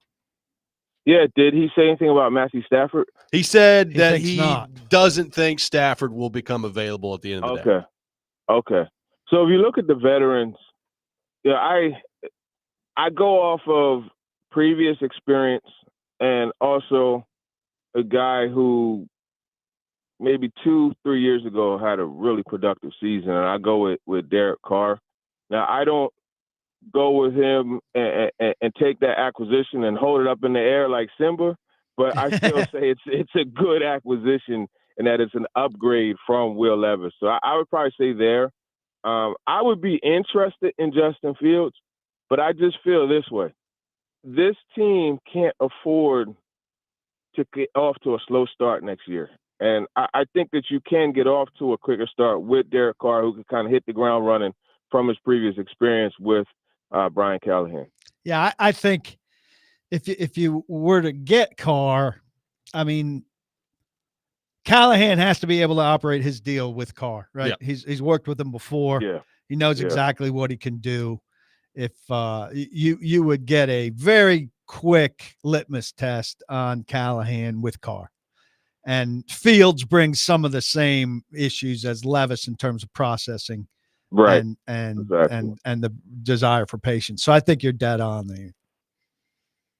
Yeah, and the other thing is Fields has gotten sacked a lot. The reason why I thought about it was because his athleticism. The guy that could get you. You're in 3rd and 11, you drop back, he gets you to 12 yards, and you keep things moving on the ground.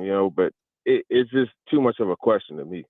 Well, TD, going back to Sweat for a second, I mean, one thing that's been interesting, the conditioning concerns for him heading into the season. It didn't take long for those, I think, to evaporate. And I saw a tweet that you quote tweeted the other day about him leading defensive linemen in the NFL this year in snaps. Yeah.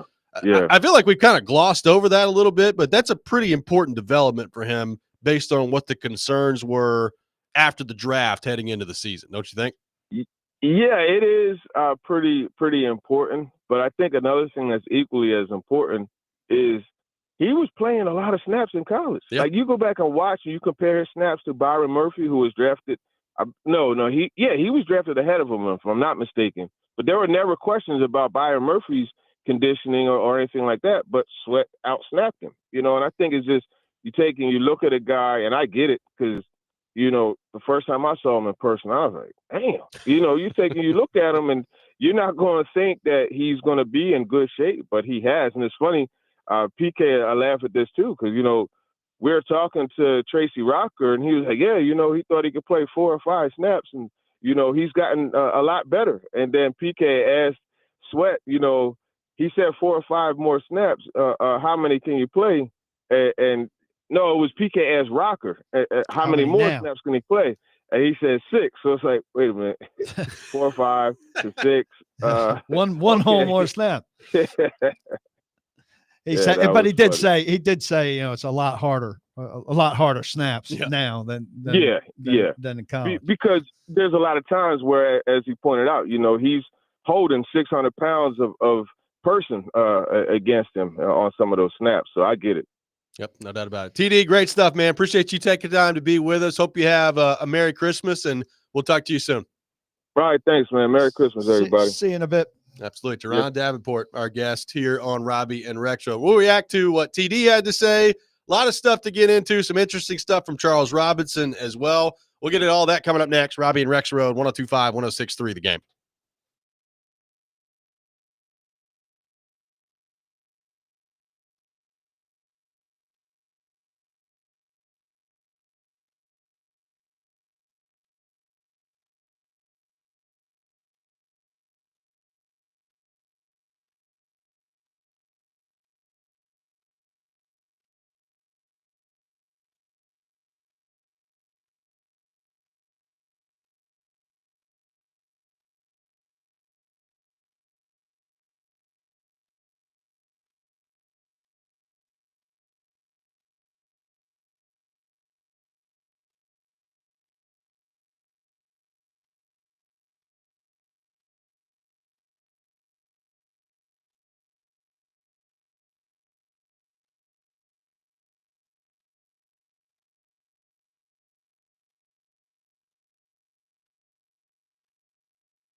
Will he have options elsewhere? Yeah, because there's going to be quarterback need. There just is. It's not a great draft.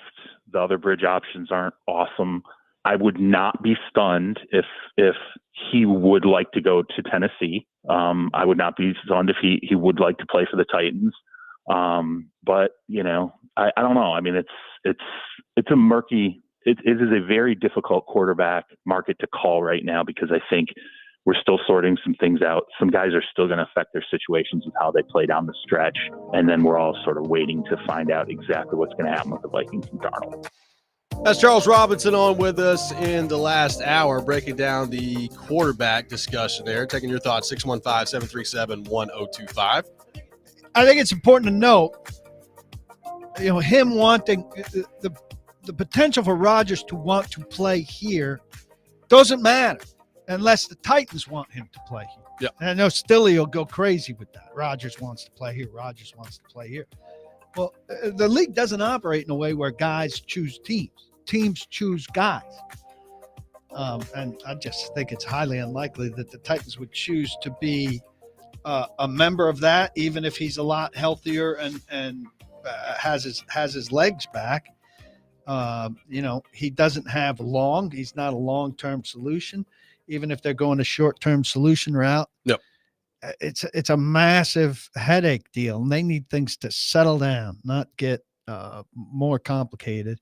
There aren't a lot of solutions out there. No, but he's in a category of his own, and for what he could conceivably solve with his play, which has not been good, he brings a whole nother basket of issues. I don't think this fan base is eager to see Aaron Rodgers in the Titans uniform.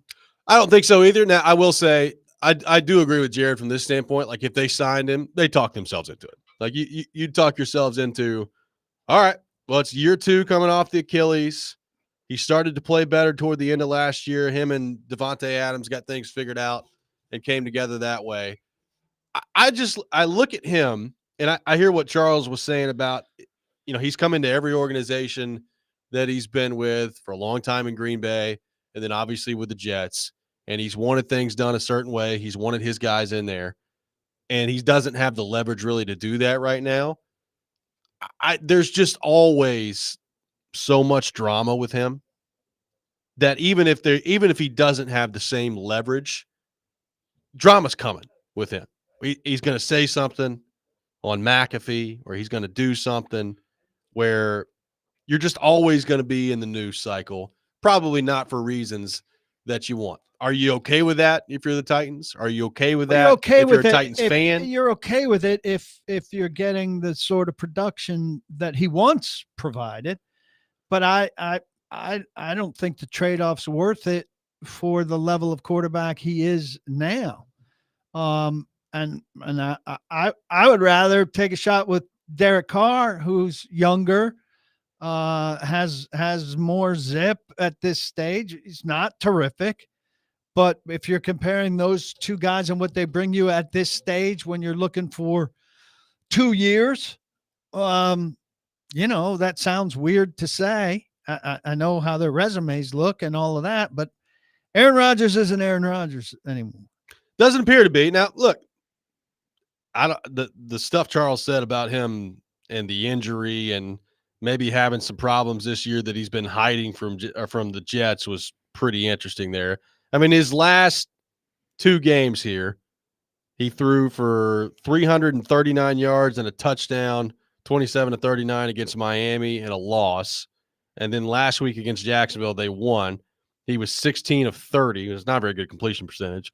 289 yards, 3 touchdowns, no picks. So the last 4 weeks, he's had a quarterback rating of 114.7, 73.1 against Seattle, and then 104.5 and 120 the last 2 weeks. So he has played better in the last part of the season here. But again, you're talking about a 41-year-old quarterback at that point. Who's been a central figure in a huge mess.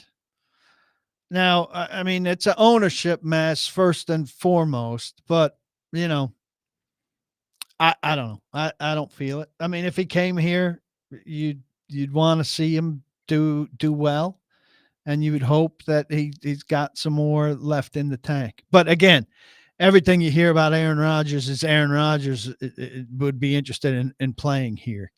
That's Aaron Rodgers and Bus Cook putting that out there. That's not the Titans putting that out there. Well, and again, I go back to what I said earlier in the show. Okay, so you're interested in playing here. I think it's Bus Cook. Why? Is his agent. Why are you interested in playing here?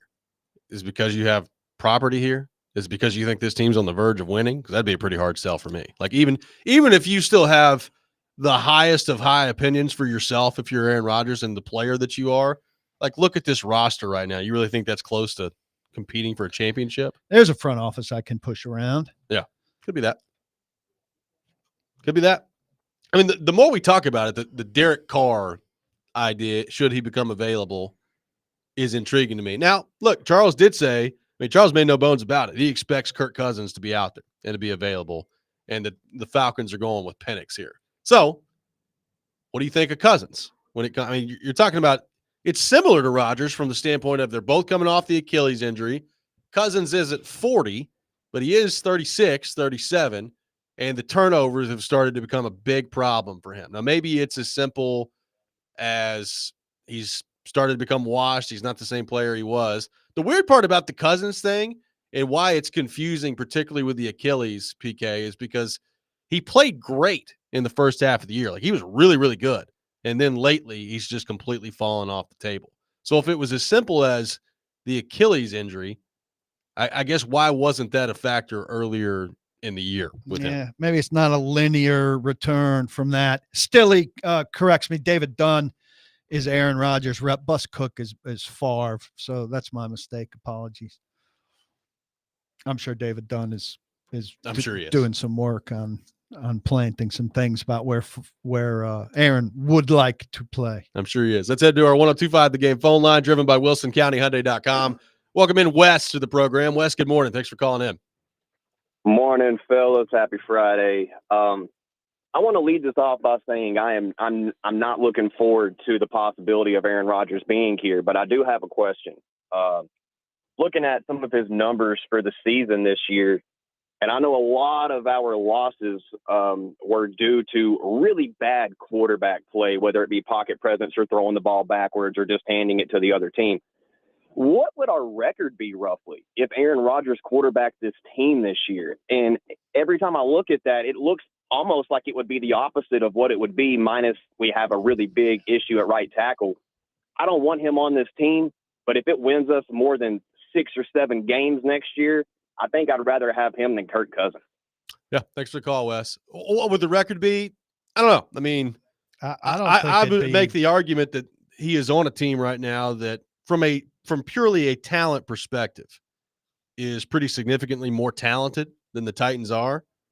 And what have they won this year? 4 games? And, now, they did beat the Titans. They were widely regarded as a playoff caliber team in the same conference, widely picked to be better than significantly better than the Titans.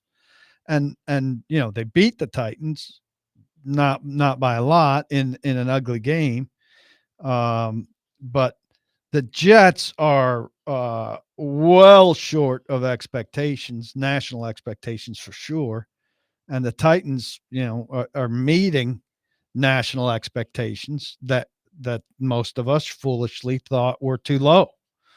So, a lot of that's Rodgers. And Rodgers, handpicked coach in Hackett. Well, the thing, like Rodgers throughout his career, I mean, there's a lot of things that he's done at a Hall of Fame level. But probably the most impressive thing about him is that he just hasn't turned the football over. Like, he's been incredibly good at limiting interceptions. I mean, he's got 8 this year, so it's not like it's some astronomical number. But there has been more of the just egregious, what are you doing type interception this year in his game than there was before. Now, look, don't get me wrong. It's been nothing like Will Levis. So let's make that clear. But I based on the way that he's played to this point, do they win a couple more games with Aaron Rodgers quarterback this year? Yeah, of course they do. Are they in the playoffs if Aaron Rodgers is the quarterback this year? Probably not. But I mean, they also win a couple more games with a ton of different guys at quarterback. Yes. The Chicago game is won by, replacement level quarterback. I mean, they may have won the Chicago game with Charlie Whitehurst at quarterback. Yes. So it's not saying much to say that Aaron Rodgers wins a couple more games because, like you're saying, Charlie Whitehurst wins a couple more games. I think. 615-737-1025, our phone number. Pigskin Pick'em is coming up next. Big weekend of football coming up. We'll get into that. Robby and Rexrode, 1025, 1063, The Game.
Now, it's time for Pigskin Pick'em with Robby and Rexrode on ESPN, 102.5 The Game, and the Game Nashville app. It is time for Pigskin Pick'em. We are getting down to the nitty-gritty in this competition. College football playoff underway this weekend. NFL playoffs right around the corner, so it's crunch time in the competition. A standings update in our competition. Pretty good week for us last week. Joe Rexrode 6-0 with his lock. Perfect week for Rexrode. I was close. Keys are right behind him, 5-1 with his lock. I went 4-2, no lock. Pretty good week for all of us, which brings the overall standings. Nick Keyser in first place, 55-41 overall, 12-4 in his locks, which is where he's making his money, 67 points. Rexrode, a better overall record, 57-39, 7-9 in his locks, 64 points. I'm 52-44, 6-10 on my locks. Been just awful on my locks, 58 points. You got to step it up. I know. All of us good overall record. My locks have been awful in this competition. We begin with the first game of the college football playoff. Indiana taking on Notre Dame. It's a snowy paradise in South Bend, Indiana right now. Notre Dame, a 6.5-point favorite in the competition. Nick Keyser, you're up first. You're in first place. Who you got in this one? I think they'd want to get off to a good start with it being at home. They got a lot of pressure on them, but give me the Irish in the first game of the playoff. Going with Notre Dame. Rexrode has sent in his picks. He's also taking Notre Dame. Should not be picking that game as he's covering it. I agree. I'm going Indiana. I'm going Indiana not only to cover, I'm going to Indiana to win outright Wow, with the that's upset. bold. I'm going with the Hoosiers. PK, who you got in this one? Indiana, Notre Dame. Notre Dame. No hesitation from PK on the Notre Dame. I am very chalky throughout this process. Wow. SMU taking on Penn State. Penn State, an 8.5-point favorite. This is the 11 o'clock game coming up on Saturday. Rexrode going with SMU to cover in this one. Give me Penn State. I'll take Penn State minus the 8.5. I'm not a huge believer in Penn State. I'm also not a huge believer in SMU. And this draw that Penn State has got, I think they're very fortunate to get. I'll go Penn State minus the 8.5. Nick Keyser, SMU, taking on Penn State. I don't feel great about Penn State either, but I do think they're good enough to beat SMU. SMU definitely not the best team on the table for the tournament, so give me Penn State at home. PK? I'd pick James Franklin to choke as often as I can. Going with SMU. So that's my non-chalk. In the game. Clemson taking on Texas, the 5-12 matchup in the college football playoff. Texas, an 11.5-point favorite. Here's probably my boldest pick of the whole thing. Clemson wins. Clemson wins outright. I'm just not a huge believer in Texas. I think they've been a little bit of fool's gold all year. Their defense is really good, so maybe that's good enough by itself. And their offense, when it's clicking, is good. I have not loved what I've seen from Quinn Ewers, and I think Clemson pulls off the upset. So give me Clemson plus. So no guarantee here. 11.5. I'm not locking down. I have a lock in mind, but I'm not using on Clemson and Texas. Nick Keyser, Texas by 11.5. I'm gonna go with Clemson to be covering this game, not to win it, but to cover it. I now feel way worse because Rexrode also went Clemson, which means all of us are taking Clemson plus 11.5. God, here we go again. PK, I think Clemson covers, but Texas still could win by 10. Which is a significant margin in the college football playoff. All right, the game we're all looking forward to. I bet. Tennessee and Ohio State.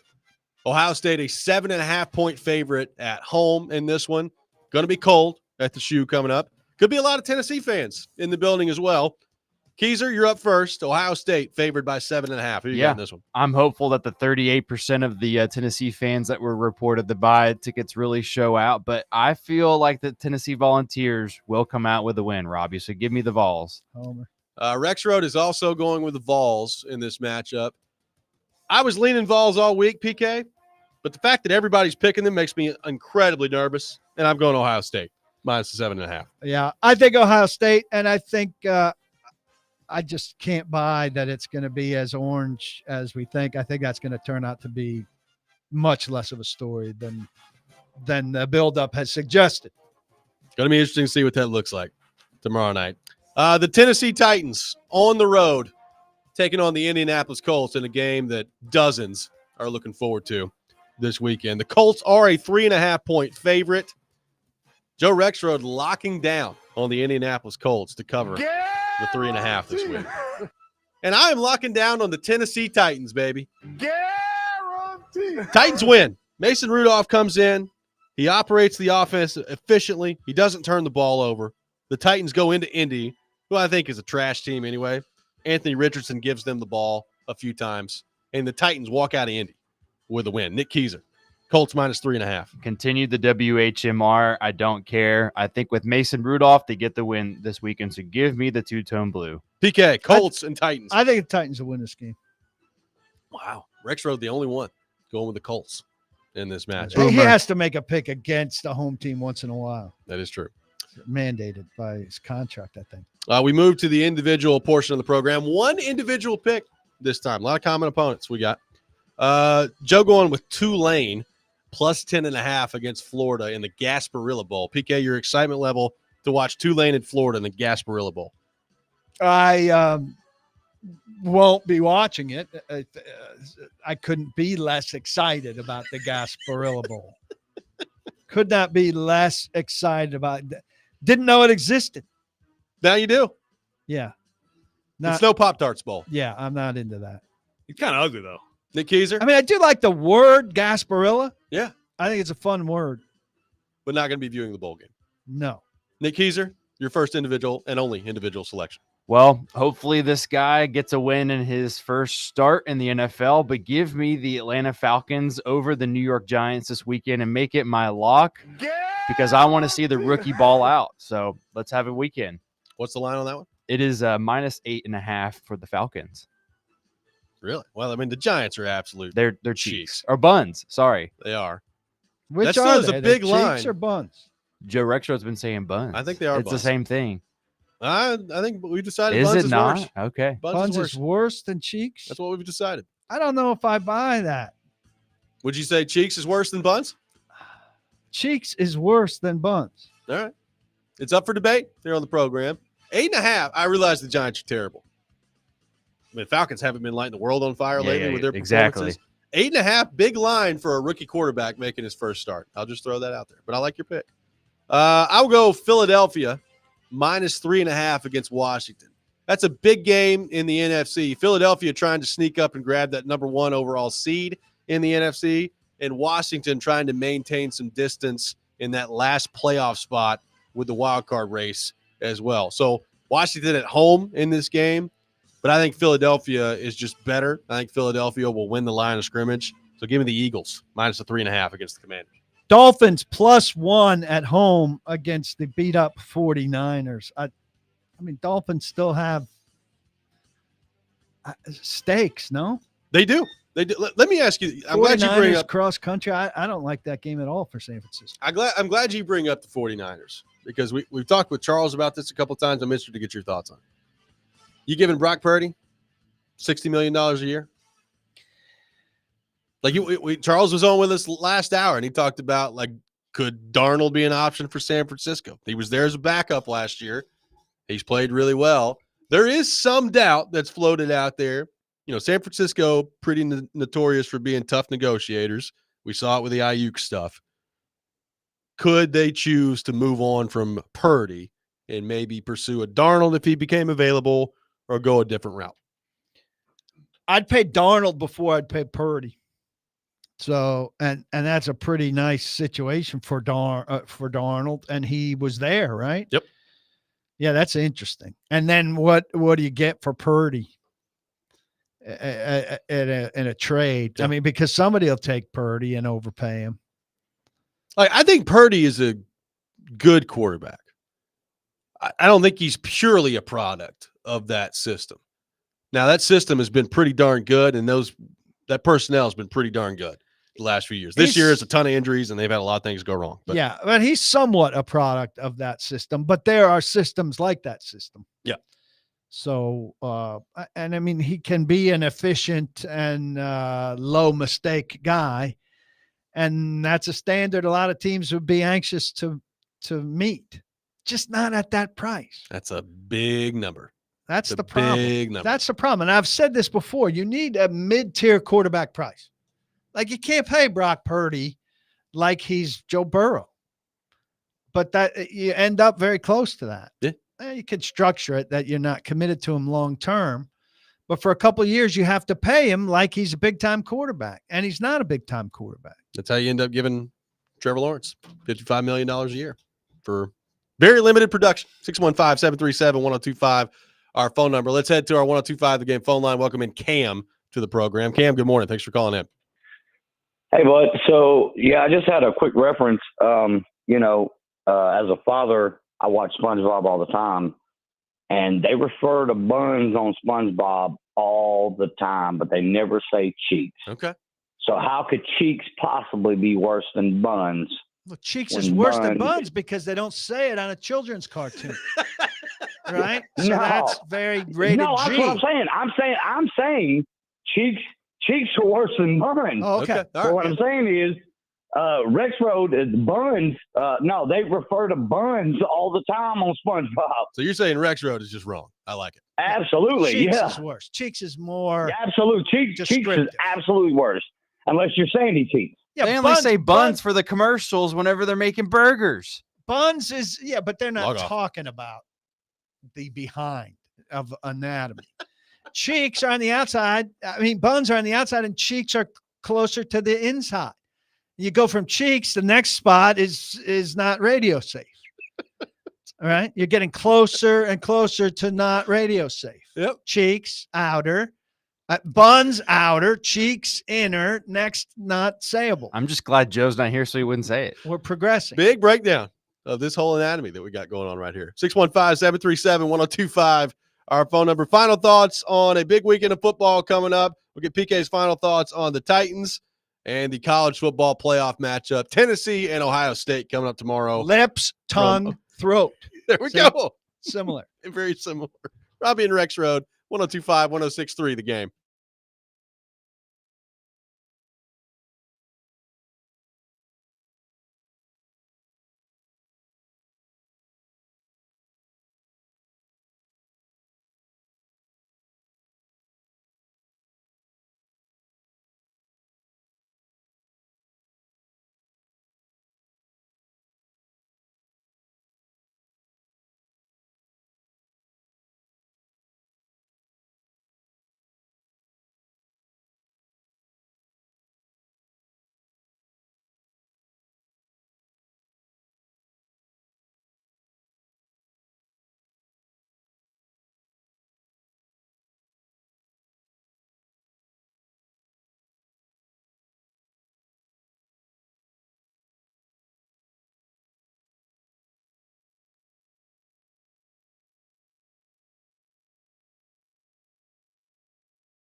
Welcome back in, Robby and Rexrode, 102.5, 1063 The Game. I got a $100 gift card for a moment's peace to give away, located at 9050 Carruthers Parkway in Franklin. You'll also be qualified to win the grand prize of a $1,000 Genesis Diamonds gift card, part of our 12 Days of Christmas. Be caller 5-615-737-1025, 615-737-1025. Also, check out this week's Nashville's Best Deal from Brewster's Real Ice Cream in Hendersonville. Brewster's offers handcrafted cakes, pies, and ice cream flavors of peppermint Oreo, eggnog, and gingerbread man. Visit thegamenashville.com/deals and get half off a $50 gift card while supplies last. Hey, Derek Carr is having a better season. He's only played 10 games. Yeah. But 67.7 completion percentage, 15 touchdowns against 5 interceptions. That's pretty good. Yards per attempt, 7.7. That's a good number. There's some attractive stuff there. The sack percent, he's only been sacked 8 times. Now that's, partly him and partly a line. Yep. But God knows how to get rid of the ball. It would seem this year. I mean, that's after 31 sacks last year, 27 the year before, 40 the year before. So something's going right there. Nobody's going to confuse Derek Carr as the long-term answer at quarterback here. But if you're going the bridge route, I think you can do a whole lot worse. Like we've gone through some of the other options. I'm not big on the Justin Fields one. I've joked about Jameis. It'd be fun for entertainment purposes, but I don't think he's a viable option as a bridge quarterback here.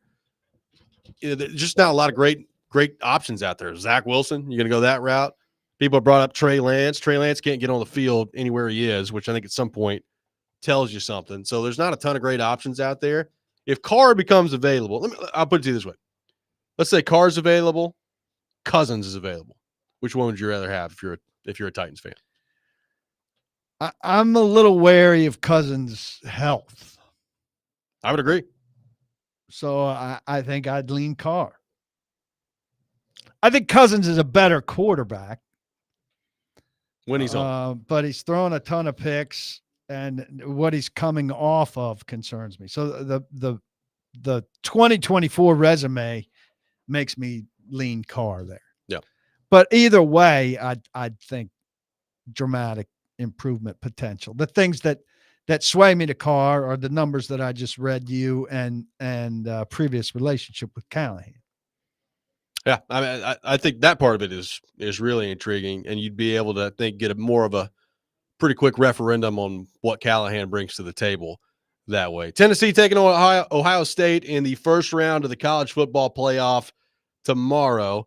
A lot of people picking Tennessee in this game based on the way Ohio State ended the year. Ohio State is a 7.5-point favorite. PK, your thoughts on this matchup, and if Tennessee wins, how do they do it? If Tennessee wins, they're smash mouthing it, right? They're running the ball well, and they're rushing the passer well against an offensive line that's had to make some replacements based on injury. I think it's pretty straightforward route. And maybe they're taking advantage of a lesser home field advantage for Ohio State at the shoe, which has been a big conversation topic here. And maybe a little bit of a dead Ohio State team that's had its spirits ruined by its rival trying to plant a flag after a devastating loss. I think all of those things are conceivable. But if talent wins this game, Ohio State has more up and down the roster. There's no doubt. I think you're right. Tennessee's path.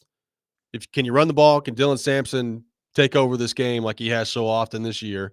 Can your defensive front really wreck what Ohio State wants to get done up front? I don't love Will Howard. I don't think he's a great quarterback. He's not played all that well this year, so I think there's opportunity there for Tennessee's defense. Big game for Nico Iamaleava. Yeah, Can you, when you have opportunities presented yourself, there's going to be 3 or 4 throws in this game that they've got an opportunity to connect on down the field. And too often this year, they haven't been able to do it. He looked great against Vanderbilt. It's Vanderbilt and Ohio State, 2 very different things. Can you hit those throws when they're available to you tomorrow? Going to be interested to see that front. PK, really enjoyed having you in the last couple of days, man. I always appreciate the opportunity here. I appreciate it. don't know that I'll be here before Christmas. So Merry Christmas to everybody, and don't block the box. Be sure to lock your locks. Yep. Merry Christmas to you and the family as Nick, well. thanks for that Heimlich when I was in trouble. I hope everybody has a wonderful weekend. We will be back on Monday morning. We'll break down the Titans game, the college football playoff. Jason Big Joe coming up next. You're listening to 102.5, 106.3 The Game.